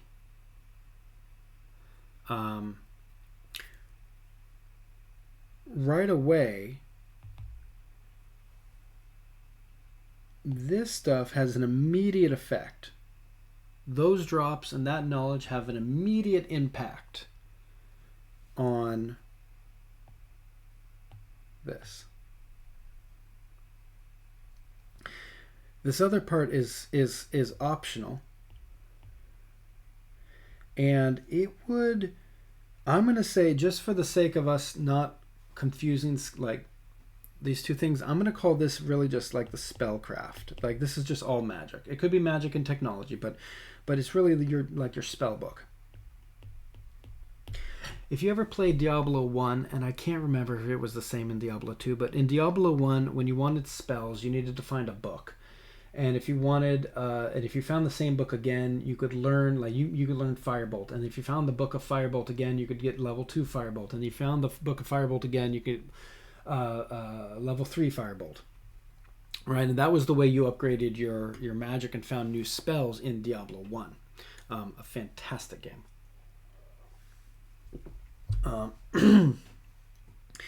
Now, this part could actually be a whole other separate game.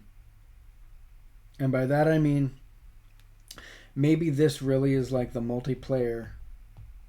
Because here the only multiplayer aspect would maybe be the market here. And maybe there's a collaborative,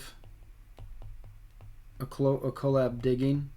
Like in Idle Quest, they have the global events for the resource gathering.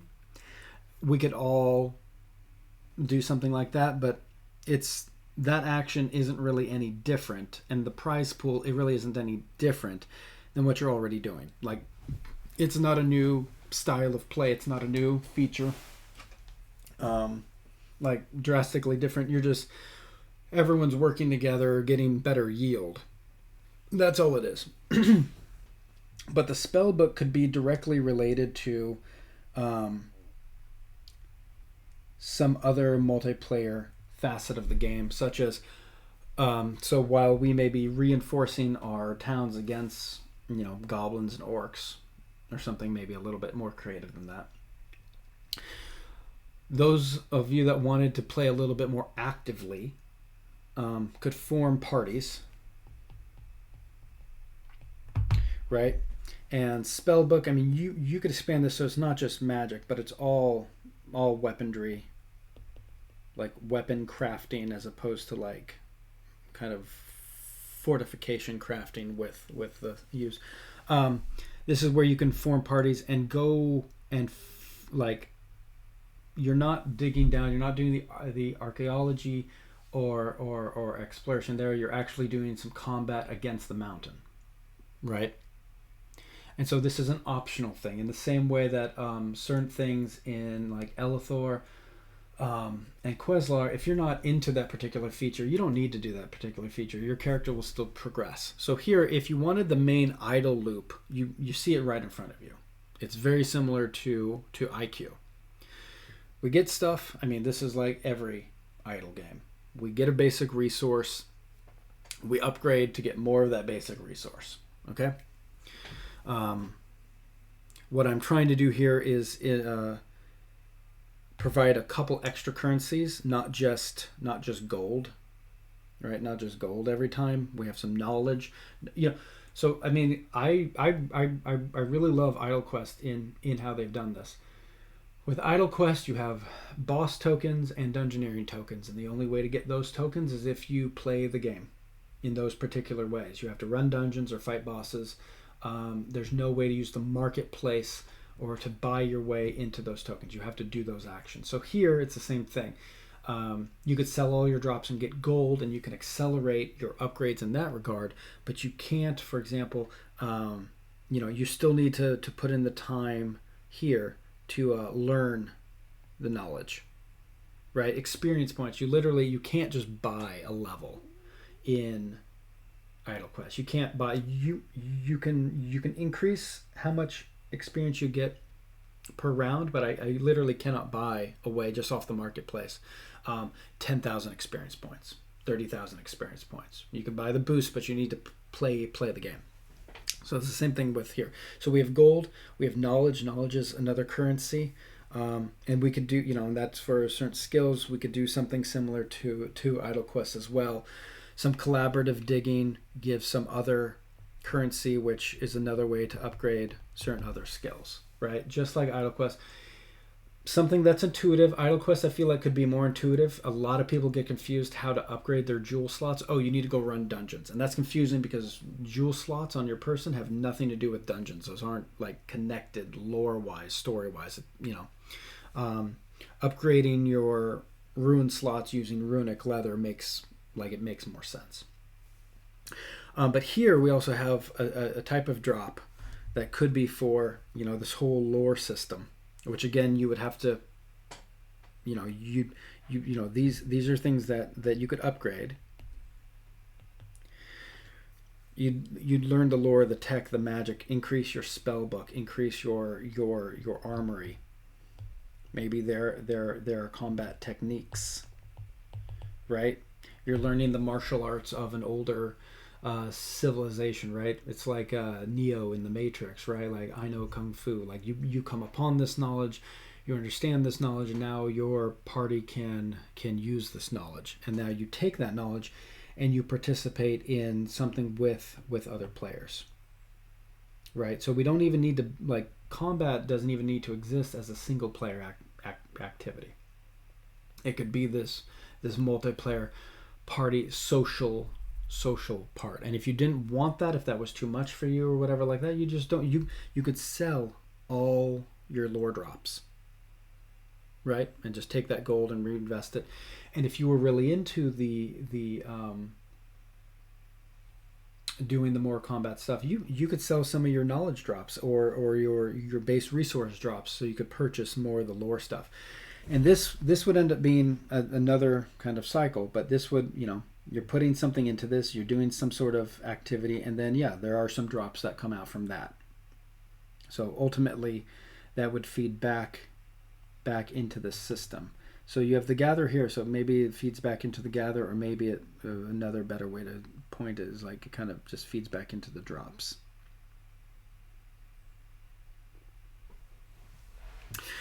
Yeah, once again, now we have a little complicated loop here, but and then whatever that combat system is. See, and the nice way here, the nice thing I think with talking about this ahead of time, we don't even know what combat is. We don't know what it is. Is it real time using sockets? Is it something idle that goes off at a certain time when someone clicks a button, like an Elithor? Is it Queslar, where we formed a party and each person in their own time gets to execute their actions, and what I do in mine is unrelated to your? The only thing is that the composition of the party is determined by us, but what we do with our party is separate and actually duplicate. Doesn't matter, and we don't need to solve it right now. What is helpful, at least with this initial diagram, is whatever it is, that whole feature set can be separate from this game loop. That, yep, we have, it is a faucet of some drops. It's also a sink for some others. And we can dive more into that later tonight or tomorrow as to what particularly is happening in the multiplayer side. And what we have in front of us is essentially a single player game, right? This is essentially Idle Quest with hopefully more of a story, right? Where we can really expand on what this knowledge is, what these skills are, what these ruins are, what this magic is. And yeah, we could have it where some of this magic does play back into the individual gatherer. It doesn't all have to be for combat. Some of this basic lore stuff could just be like boosts for your gatherer, boosts for your knowledge folks. That would make it probably accessible to everyone. That even if you didn't want to do the combat and the multiplayer, it'd still be worth your time to learn the basics of like a resource enhancement, a boost enhancement.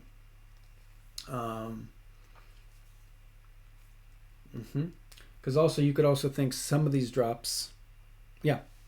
So I think that'd be good, because you wouldn't want it. I mean, I wouldn't want in the same way I spoke a little while ago about some people not getting into crafting in IQ because it takes away from their basic action. I don't want to design a whole section of this game that only people interested in, like, the magic system would be untouched unless you were interested in the multiplayer aspect. So we want some part of this magic system to feed back into the loop we see in front of us, the single player loop. But the majority of it will go out to this multiplayer one. And I think something like, if we see what that loop looks like, here's the single player loop, right? And that's going to also branch out to kind of this magic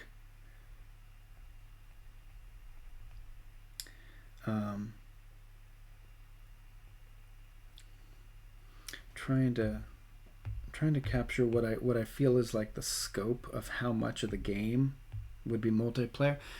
And this is where it would be fun. It'll be fun to see after the first week or two, after we get like an initial prototype. Are people here? We'll do the single player, and then you have this magic, and some of that's going to feed back in, and some of it's going to go over here to, and this in itself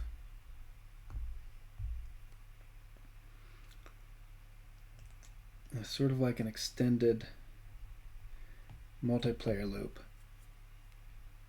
where you have magic go into this.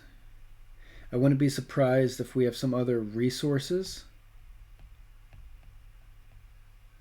If you need gold or material costs or something like this.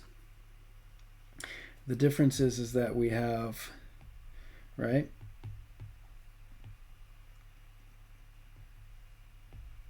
A whole bunch, and they've got their own little magic systems. Going all into there. So this do like this, right? So, but then this multiplayer thing, and the multiplayer thing needs to come at a cost, and that's why you do the single player game, and that's essentially the whole game loop is a faucet and a sink in itself, right? Ultimately, playing as a group needs to take more resources than you would gain, or be limited in some way. In the same way, like Elithor only allows you so much multiplayer a day. So does Idle Quest. They only open that door so much. But I mean, we'll see. We'll see what people like. If people, if they like, hey, let's do this a lot. Like the thing with what was it? Eternity Tower. You could group up as much as you want. In fact, you progressed more when you were grouped up. What were you held back by? I don't think there was anything that was I don't think there was anything holding you back as a player in Eternity Tower. What you want to try to keep in mind, though, is that if this is a source of drops, and this is a source of drops, we want these two drops kind of to be different. We don't want this to be the dominant way, because then anyone that participates in multiplayer will outclass anyone that is just staying in single player mode. It would be best if this was like two different things. Like if these drops helped more with multiplayer, then that'd be fine, and these drops help more with single player. Because now what you have is players that are climbing, like if this was like a mountain or whatever, right? This is the trouble that I think a lot of games get into when they try to find balance. Is you have someone down here and you have someone up here, and this person is always looking at, why is this other person so far ahead, right? And you start getting that inequality. And I think idle games and incremental games are really cool because they can even the playing field for folks. If you only want to check in a few minutes a day and click a button to reset your actions, cool. Your player will progress. And if someone wants to stay more active and check every 5 minutes, that's fine, but they're not going to get any more ahead than the player that only checks in once an hour or twice a day, right? Depending on actions. That's what I really like about Queslar. Like you have like 3 days worth of actions. Idle Quest definitely benefits those that can get in there every 20 minutes. right? So, but instead of this, if we had something like this, right? Two different mountains, right? Where there's something going on with, the combat and the party mechanics, and there's just more of the single player. And now someone that really just wants to stay single player isn't necessarily comparing themselves to the people over here on this progress path, on this leaderboard. These are two separate hills. What you do over in combat and partying feeds back into that leaderboard rather than boost you higher on the single player one. Idle Quest, for example, if you are in a better guild, you'll just get better boosts. Like regardless of what you do for your character, if you're in the better guild, you'll get the better boosts. And that can feel unfair. There's only so many slots in those guilds. I mean, it is what it is. Trying to think of another game. But I kind of like this rather than, yeah. So we'll see. We'll see how it does.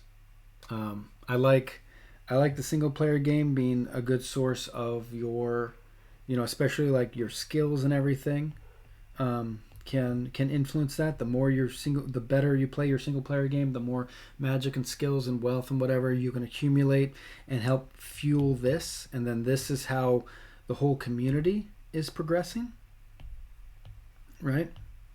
And I think that'd be fun.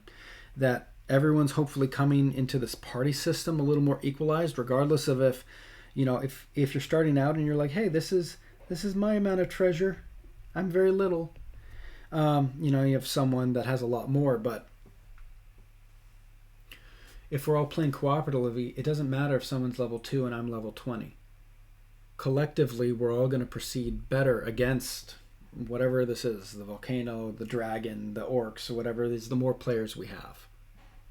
Right? So, yeah, that'll be an interesting challenge when someone comes late to an incremental game and we're not playing a full reset. We're not wiping out. We're not crushing all these mountains every week and say, good, start over. Right? I could imagine we are, for the most part, almost keeping a good portion of your progress, of certain upgrades or skills, right? Keep all the knowledge you've gathered, but wipe away some of the progress on the map. So you'd have to dig again or dig in a different location. Wipe away, certain things. And then over in the combat stuff, again, keep a certain amount of progress, right? Again, with techniques or knowledge, right? And so like if blue was season 1, right? And this is like season 2, right? You're still going down each time, but over time, your character is getting more and more powerful, and you get to decide, am I going to just keep focusing on this one particular technique? Like if you keep digging down and down and down in one particular hole, eventually you're going to exhaust the knowledge in there. And maybe it's really cool that you are the one player in the whole game that has like level 9 fire magic. And that's really awesome. Other people are level 2 this and this and this and this, right? They have 4 types of magic, but they're level 2, which makes them, they can do, they're more kind of versatile in that, but they're not like the nuclear weapon that your character can bring to the party. And it'll be interesting. It'll be interesting if we do things where when doing the party mechanic, like Elithor or Queslar, if we limit it to 4 people. Right? And you see that more traditional role play. What is your role? Your tank, your DPS, your healer, your utility, right? What is the most effective? You do more like global things where now we're at like 10 players per event, and then it maybe matters less what you specialize in. So that'll be a thing that the community can sort of suss out. If I say this is how you can craft your character and this is the challenge in front of you, let the community self-organize into ways to solve that puzzle. There'll be a few constraints, right? Such as, hey, you can only have 3 particular people on this challenge, 5 on this, and even that is an artificial limitation, right? Like, there's really no reason, or we'd have to make up a reason as to why you can only bring 3 people along on this journey, or 5 here, or 7 here, right? But that'll be the challenge in front of you, and we'll figure out what the rewards are for that. So anyway, I'm gonna end the stream. This was a good couple hours, 2.5 hours going through this, but I think this is good. We've got a GitHub project set up. Be sure to you can join my Discord. That's probably where I'm going to do the most amount of updates. The PBBG Discord is also a good one to sort of keep track on this and the other entries that are in this game. This Twitch channel will probably go live. I'm going to hope every day, but at least several times a week for the next 5 weeks as we are putting together our month-long game jam entry here. If you're interested in helping out or joining or anything like that, please let me know. What I'm hoping to do is design sort of like a skeleton of a system that works, and then let other people kind of fill in some flavor text or whatever. Like if you wanted to create a branch of magic and name all the spells and whatever like that, like awesome. The content is definitely going to be the challenging part. And the more I can stay focused on making sure just like mechanically everything is working, the better, and outsource some of the other content and assets. That would be great. But yeah, we'll see how it goes. Thank you for watching the stream. You can subscribe to the Twitch account so you get notified when I go live in the future. And yeah, that would be great. So thanks everyone, and we'll continue more on this tomorrow. Yep.